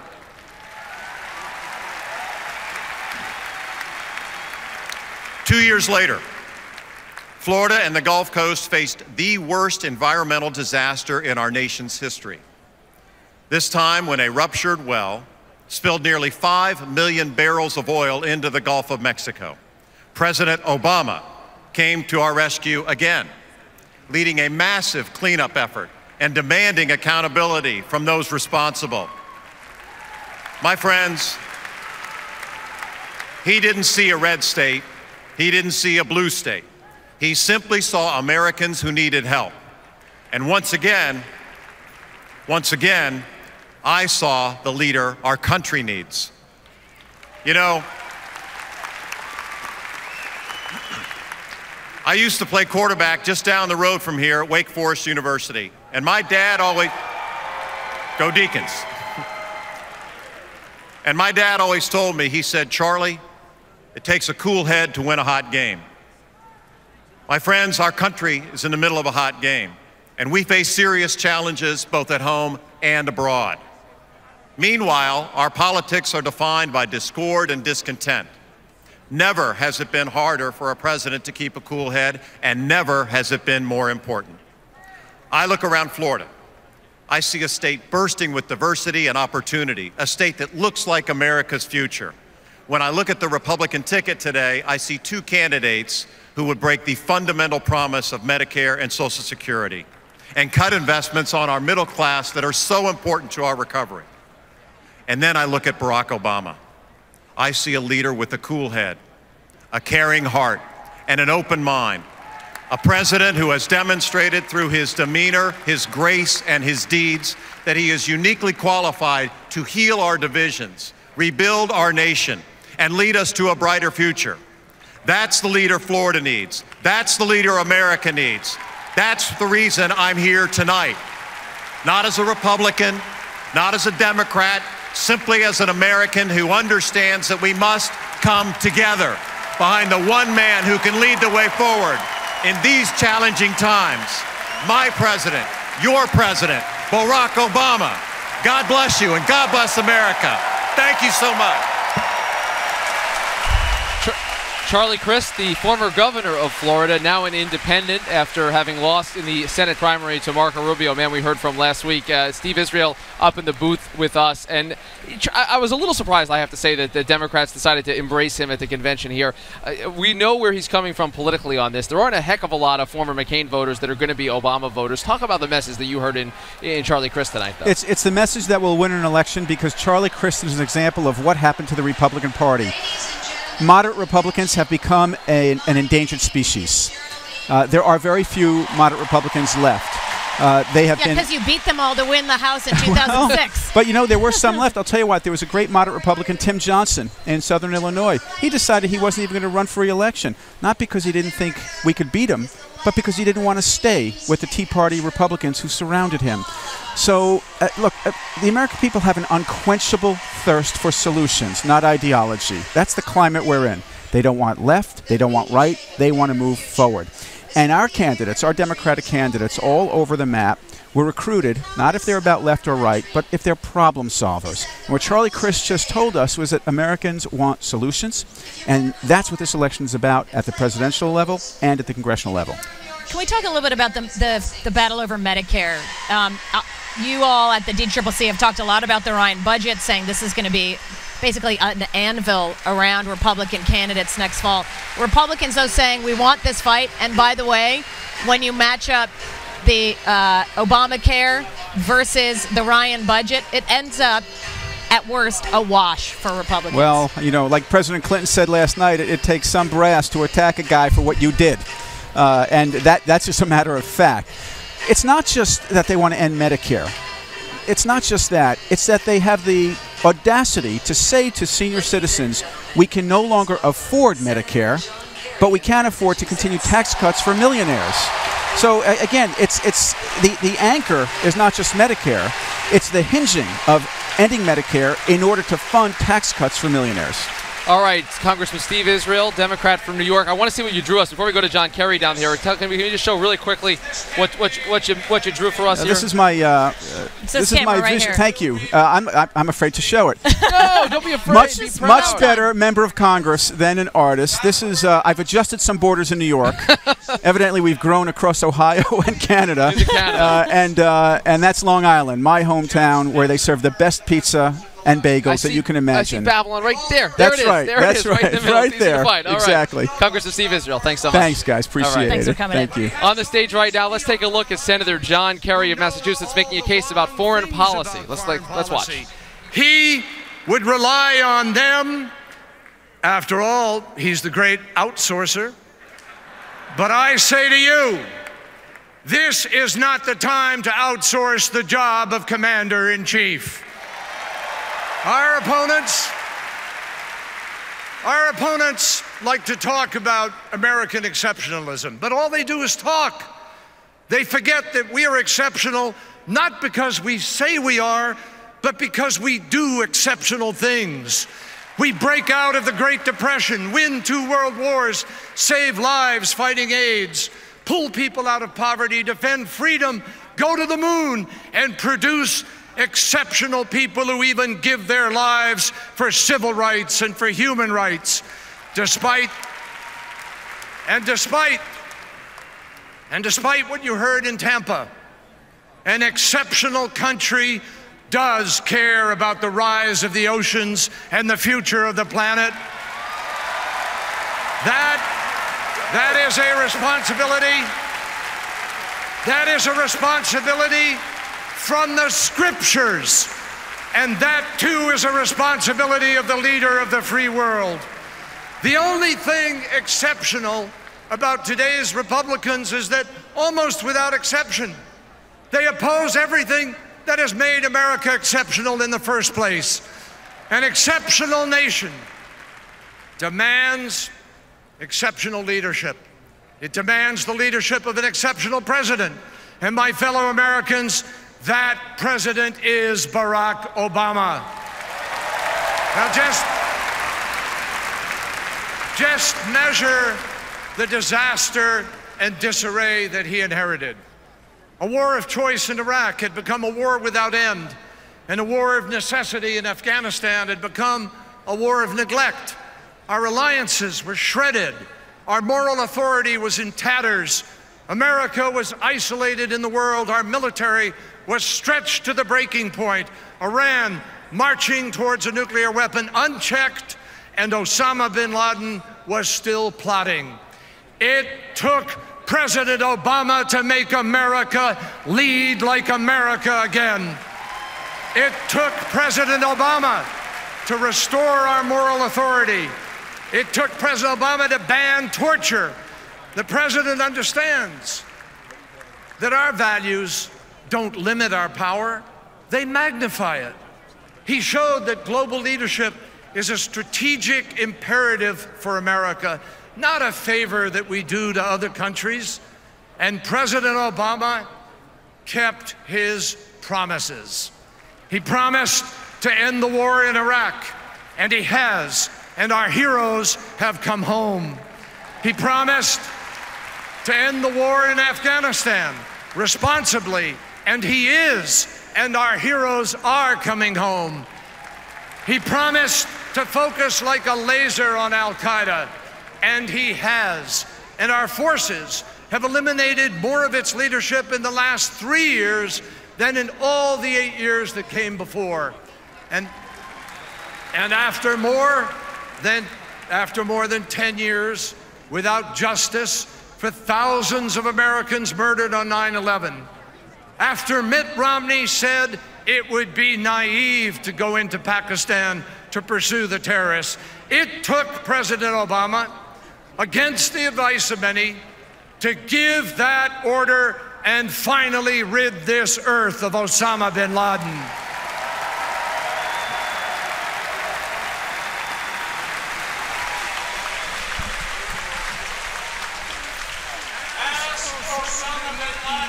He is better off now than he was 4 years ago.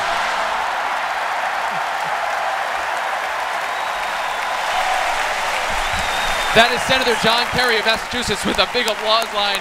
An answer to the better off than you were 4 years ago question. If you want to continue to watch Senator Kerry's speech or any of the speeches, there's live streaming at abcnews.com. We are seeing a lot of celebrities around this building. I feel like it's the Oscars. I know. At one point, it's bottles of wine. There's a lot of chit-chat. This, of course, is Caroline Kennedy, not in the box with those other celebrities, but in addition to the many faces that we're seeing, we were also told that George Clooney and Oprah Winfrey are in the city of Charlotte. Don't know if they're in the building. There may be a surprise up their sleeves yet. We do want to bring you something, though. Geraldine Ferraro passed away within the last year. We've seen a number of tributes to her. So we've got one of our flashbacks now, the first time a woman was on a presidential ticket.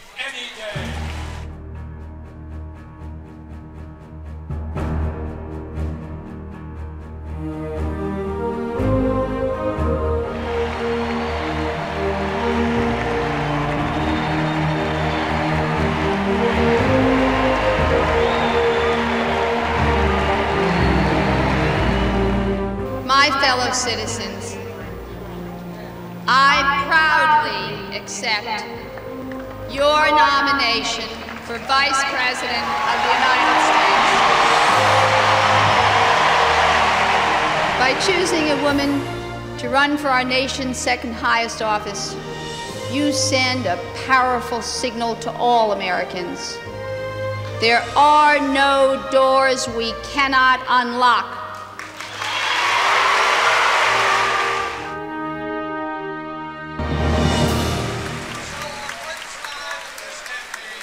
We're joined now by Phoebe Connolly from Yahoo, who's been tracking social sentiment for us. Bill Clinton's big night last night.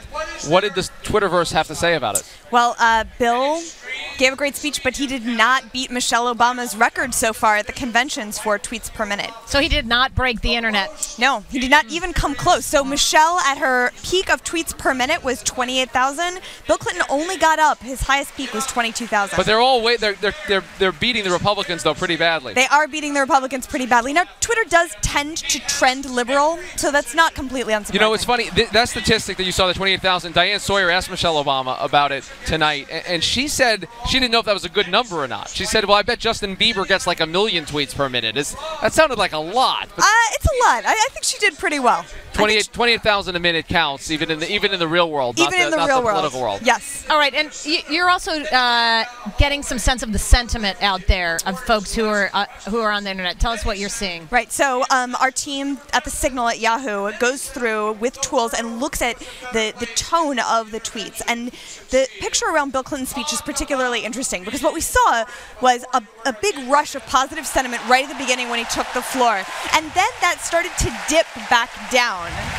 And midway through his speech, the negative sentiment actually had overtaken the positive sentiment. People were growing weary of hearing Bill Clinton talk about policy and go on at length. You know, it was reported today, his speech, the prepared remarks were 3,000 words, but as delivered, it was 5,000 words. Yes, and you're right. I think that probably the majority of those negatives were about the fact that people wanted it to wrap up. Yes. In fact, one of my favorite pictures from that night that came over Twitter was the Hillary Clinton tweets by Hillary. Yes. That had her with that pose going, "It's time to wrap it up, sweetie." It's time to wrap it up. Yeah. All right. Does Twitter grow old of a speech though? Like, do you see little trends inside there that say, "Okay, you know, enough, buddy"? I mean, I think that's what you're seeing. That you saw that rise in negative sentiment, and as we got to the end of the speech, then his positives went right back up once people could tell they were. Got the crowd going. They could tell they're getting to the end. Bill Clinton has some history with that. All right, now we saw a very emotional moment just a few minutes ago with Gabby Giffords. Tell us how Twitter reacted to that. We saw a huge spike around that. The moment when she took the stage, we saw a big spike around mentions of her name. You know, people just expressing their support and how excited they were. One tweet we saw rotated around quite a bit was from Cory Booker, the mayor of Newark, and he said that he teared up when he saw her on stage.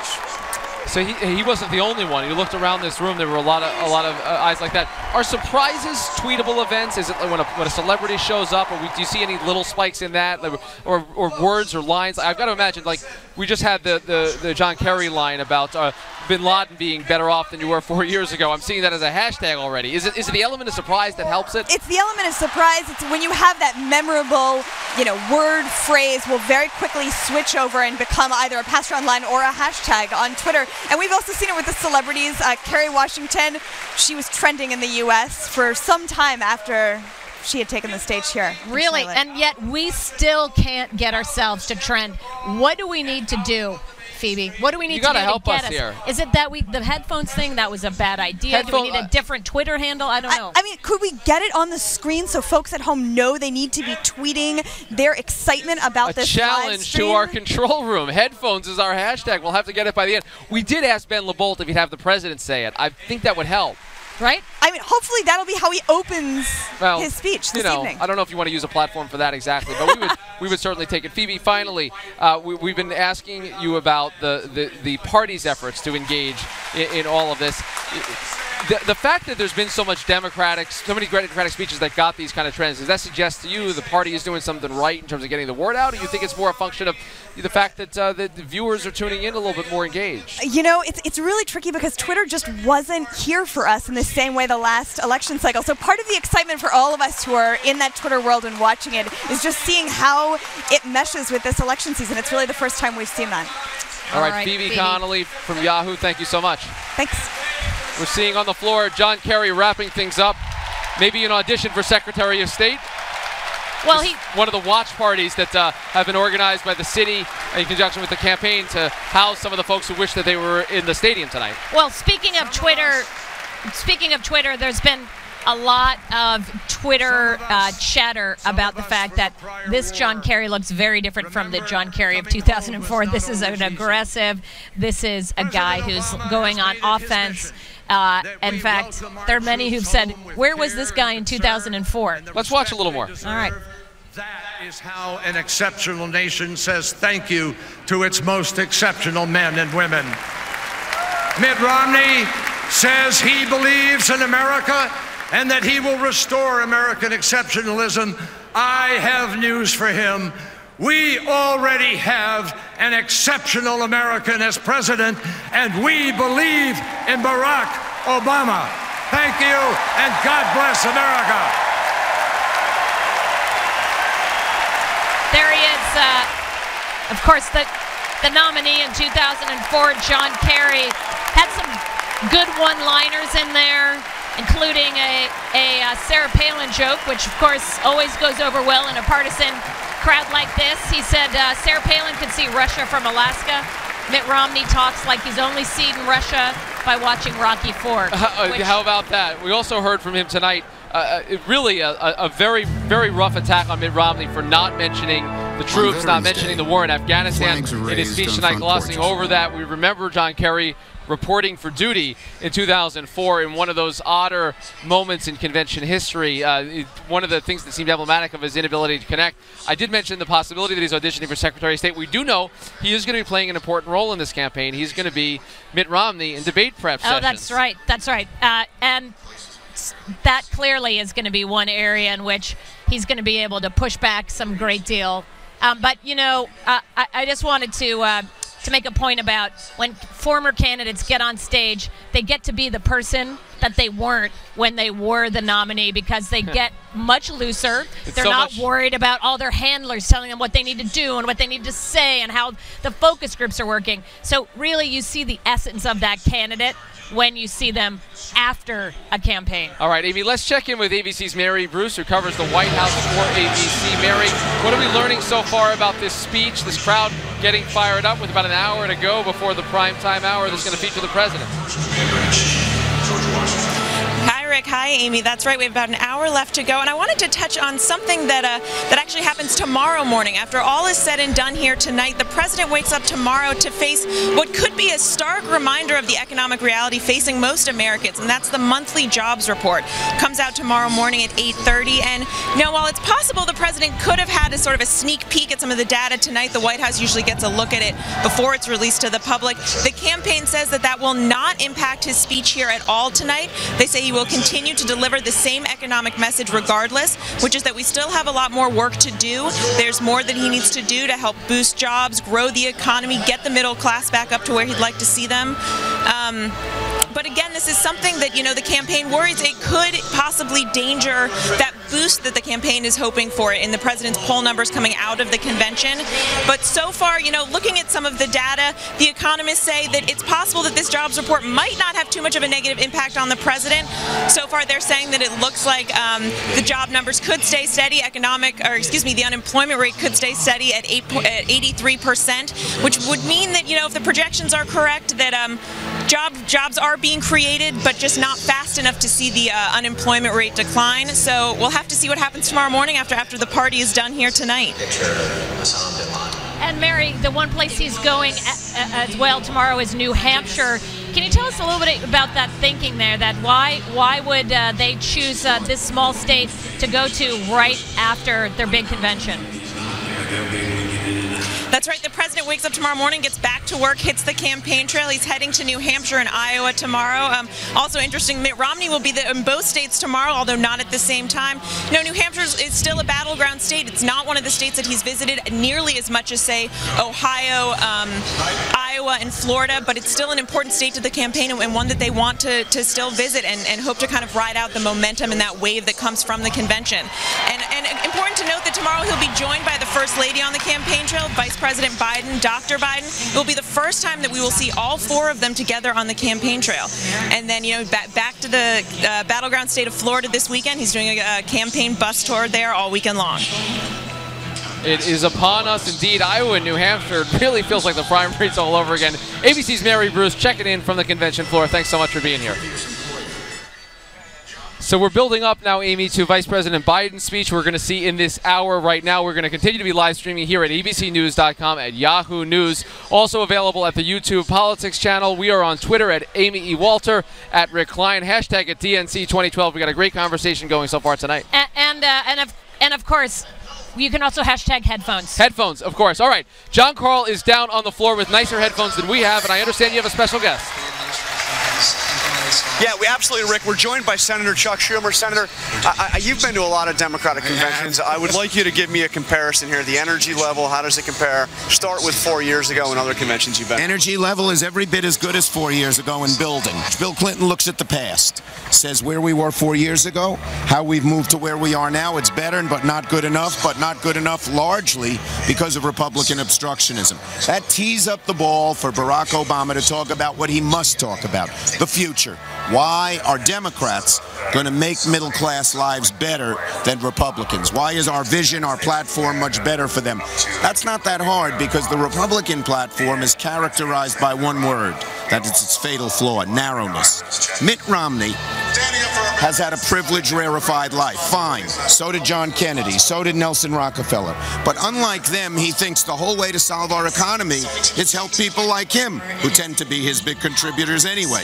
And that contrasted with Barack Obama, who says middle-class people need help. Help in getting a good job. Help in paying for college. Help in making sure if they have catastrophic illness, it's handled. But we win. But, you know, I got to say, you listen to Bill Clinton's speech. One thing you didn't hear is you didn't hear him talk about Bain Capital. You didn't hear him. You didn't hear him talk. I mean, a lot of things that have been dominating this convention. There was no abortion talk in his speech. I haven't heard much about Bain Capital. I haven't heard much abortion talk here. What I've mainly heard is how to help the middle class. The number one word used here is middle class and helping the middle class. That's what we're focused on. So, and by the way, what Bill Clinton talked about are real ideas. The Republican Party ignored their real ideas. The word voucher, the heart of their Medicare program, wasn't mentioned. Saving tax cuts on the rich, not mentioned. When a party can't talk about what it believes in, and we can talk about what we believe in, but when they can't talk about what they believe in, there are fault lines, and they trip and stumble, and they will over the next 5-6 weeks. Now, they tell us the president's going to be a little more specific about what he would do in a second term. How important is that for him to get out there and talk? So we don't really know much about what he's going to do in a second term. I think what middle-class people, I think they realize that Romney is not for them because of his narrowness. But they want to make sure that Barack Obama is focused on them with things that'll make a difference. They know he tried, but they also know that it didn't do as well as he or they would have liked. Some of that is because of obstructionism among Republicans, but they want to make sure that it isn't simply because he doesn't have good ideas for the future. He's got to seal that deal starting tonight. Okay, I know you have to go. Before I do, I want you to step out of your role as a Democrat here. What I would like you to do is to talk as a political analyst. You're one of the sharpest I know. A couple of predictions. Who wins the presidential by what? Give me electoral and give me the percentage. I'd say that the president wins by more than people think. It's going to be more than, I'd say at least 2%, more than people think. Electorally, he'll do better than the popular vote, because where he'll go down in the popular vote is the anger at him in the red states. Okay, and in the Senate, what happens in the Senate? How many seats do you guys lose? I think we're going to pick up, I think we're going to keep about 53 seats. If there were no super PACs, we'd pick up seats. with super PACs. We're doing so much better in places we never imagined. Nevada, North Dakota, New Mexico, Montana, Missouri. It's going much better than we ever imagined. All right, Senator Schumer, thanks for talking to us. Enjoy the rest of the convention. We'll see you. Sorry. All right, Rick and Amy, write those down. We're going to come back to him and see how he did. John Carl, you actually got numbers out of a politician. That's really impressive. Usually you never get actual firm numbers. Well done, sir. Thank you. All right, thank you, John Carl. We're joined now by Cecilia Vega. Cecilia, you've had one of the toughest jobs all week. I know. I feel sorry You had for to talk to celebrities. John's out there crunching numbers, and I'm like chasing the celebrities You down. had to go to parties? Oh, it sounds terrible. Late at night. I know. parties. Wait till you hear what I had to do last night. Go for it. Actually, or this morning. Was it? Yes, that's Do right. you see the dark circles under my eyes? Well, this is my subtle pitch. We've got a piece on Nightline coming up in a little bit Great. because we went to this party, and it turned out to be the Flow Rider. I never thought I would get to What say is that that? on the air. What is that? Is that fluoride? Yes. Is that the same Yes, thing? they use it on your teeth at the Yes. dentist office. Yes. Was Governor Markell there? We want to know. Go ahead. Exactly. So we get to this Flow Rider concert, and we end up backstage. It was if I had no shame, I would show you the photos, but I'll save them because it involved me being crazy. Where did you behind find stage. this shame? We're gonna get these. We're gonna get these pictures on the air. That's not right. Oh, so good. But the story we're doing is about this DJ. We've all heard the music that they're still to this tonight walking out to this music, and sometimes it seems to fit, and sometimes you're kind of like, well, that song doesn't really work for the mayor of Boston. I don't know. A little Journey here or there. It's a cool guy. He's from New York City. His name is DJ Cassidy, and he can earn up to $100,000 a gig. Apparently, we're all in the wrong line of work. He's DJ made the right choice. So he's DJ'd Beyonce's wedding. He did Kim Kardashian's wedding, and now he's on board with the Democrats. And he's actually a pretty big ticket for these guys. He's not just playing here, but he's playing all the after parties, and there are after parties all over this town. I told you about the one we ended up for Flow Rider last night, watching him DJ there. But you saw the lineup here tonight was pretty spectacular so far in terms of some of the celebrities, right? Scarlett Johansson, Kerry Washington. We talked yesterday about James Taylor. He sort of kicked it off. Mary J. Blige. Mary J. Blige. I missed it. I was in the corner, but I hear it was absolutely fabulous. Here's a bigger question, or actually the thing that struck me when you said this DJ, $100,000. Beyonce had a DJ and not a live band at her wedding. I just keep thinking, like, of all We've already people. turned you. After this, you're going to be on entertainment coverage. But I've got some great sound from the DJ that we spoke to. Take a listen. He's a funny guy. Is the big ticket item the song that the president walks out to? Well, the president's the main act here, so everything about that is, is the main attraction for everyone. But I mean, is that the one that you spent, I don't know, more time on, more thought went into? Of course. Make it just right? Of course. So what is it? Can you give us a hint? Absolutely not. If you tell me, you'd have to kill me. I can't reveal anything that hasn't yet been played. It's like Secret Service, protected. I guess you could say that. Top secret file. I guess so. Signed, sealed, delivered. Signed, sealed, delivered. No pun intended. Did you watch much of the Republican convention? I watched some. What did you think of the music selection? I didn't think much. Online flea market. Ouch. Trying to be polite. Oh, okay. What would you have done? Any advice? What do they need to do in your opinion? Well, I would have done what I'm doing here. A little more Journey, a little more Luther, a little some Mary for the Republicans. Sure, you got the answers. Absolutely. So there you go, a little more Barry Wright, the Republicans needed, he said. Does he always wear that hat? You couldn't get past the outfit. Is that special for the convention? No, because of crazy hats? That's his thing. This is his shtick. So we've got some video also that we want to show you really quickly, if we can, of some of the other big names for the night. Mark Anthony sang the national anthem. You mentioned Amy Mary J. Blige, the Foo Fighters were up there. This DJ that we were talking to, you mentioned the outfit. He's been all over the campaign. He was huge in 2008. And the interesting thing to me in talking with these celebrities, you guys tell me whether you think this is the case. They really seem to think that the energy level is exactly where it was in 2008 for this president.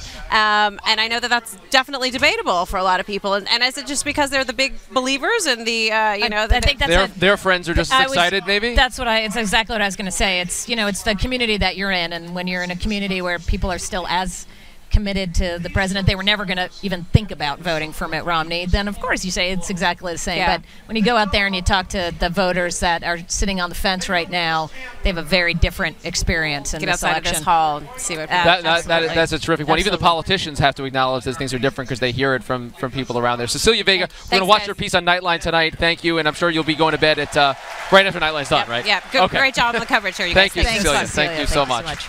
Well, you know, we don't get invited to all those cool parties, of course, but what we do get invited to is this terrific webcast. We're live streaming here all night long, abcnews.com, Yahoo News, also on the YouTube Politics channel. We're bringing you all the action. If you want to watch the action on the floor, which we're going to bring you the best of throughout the night, you can always watch it at abcnews.com. We've got multiple live streams on there, bringing you an interactive convention experience throughout the night. Yeah, make sure to tweet us, send us your questions, your comments. You can help us, of course, with our cultural references, since we are so woefully That's right. short on those.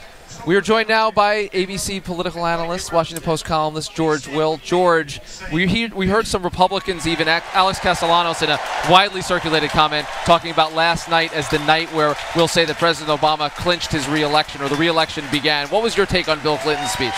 Well, not that powerful, but very good. The beautiful thing was it was fun. Politics is supposed to be fun. I remember when Barry Goldwater first went into politics running for the Phoenix City Council in 1949. He wrote to his brother and said, "It ain't for life and it might be fun. It's supposed to be fun." And Bill Clinton said, "This is fun." You mentioned Phoenix. There's a woman from Tucson there in the audience getting quite the ovation, Gabby Giffords. That was an electric moment, a magical moment even, George, wouldn't you say? Oh, it was, and a completely bipartisan moment, rare though they are. Okay, so you've seen a couple of campaigns, a couple of conventions in your time here. How do you, as a one-term president, looking at an electorate that is disappointed with the pace of recovery, 67% say we're off on the wrong track, how do you talk to them about why they should send you back for another 4 years? It's difficult because you can't say, "Gosh, let's have a second term just like the first term." Yep. But he can't, on the other hand, say it hasn't worked, because his long theme is that it has worked. Several times last night, Bill Clinton used the phrase, "the long road to recovery." He's counting on the American people being something that they famously are not, which is patient. But they have shown remarkable patience with regard to the tenacity of this recession in yielding to a recovery. At some point, they are going to say, in fact, that this is unnecessarily slow. 4 years after Roosevelt became president in 1936, the economy was growing as he sought re-election 13%. Well, there was a huge recovery. There was, in 1937, the biggest collapse in American history. That's another matter. But short of that kind of recovery, it's not going to happen for President Obama. He's been making the case now that things are not as bad as they would have been, and largely, though, that things were great under President Clinton. Think about that Clinton economy versus the Bush economy. Does that complicate his message to your mind if he is looking backward in order to look, in his word, forward? Well, yes. Bill Clinton famously, when he ran his last campaign 16 years ago, said, "I'm a bridge to the 21st century." Here, he's a bridge back to the 1990s. Now, the 1990s are fine if you're going to be the first president since the end of the Cold War, which he was, and if you're going to be president when they're commercializing the internet and the NASDAQ's going to go from 800 to 4,500 in 5 years. Ideal conditions.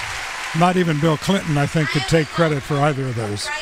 All right, George Will. I have to ask, is that a Princeton wristwatch you're It wearing? is. It is. That's impressive. When you pull it up for the camera, that's a great orange and black. I love it. That's go. terrific. We've been highlighting guests that happen to be from Princeton University throughout this week. It's just coincidentally. That's the college that we happen to choose to highlight graduates of. So thank you, graduate student Yes. George Will. Thank you so very much. much, George Will. Thank you.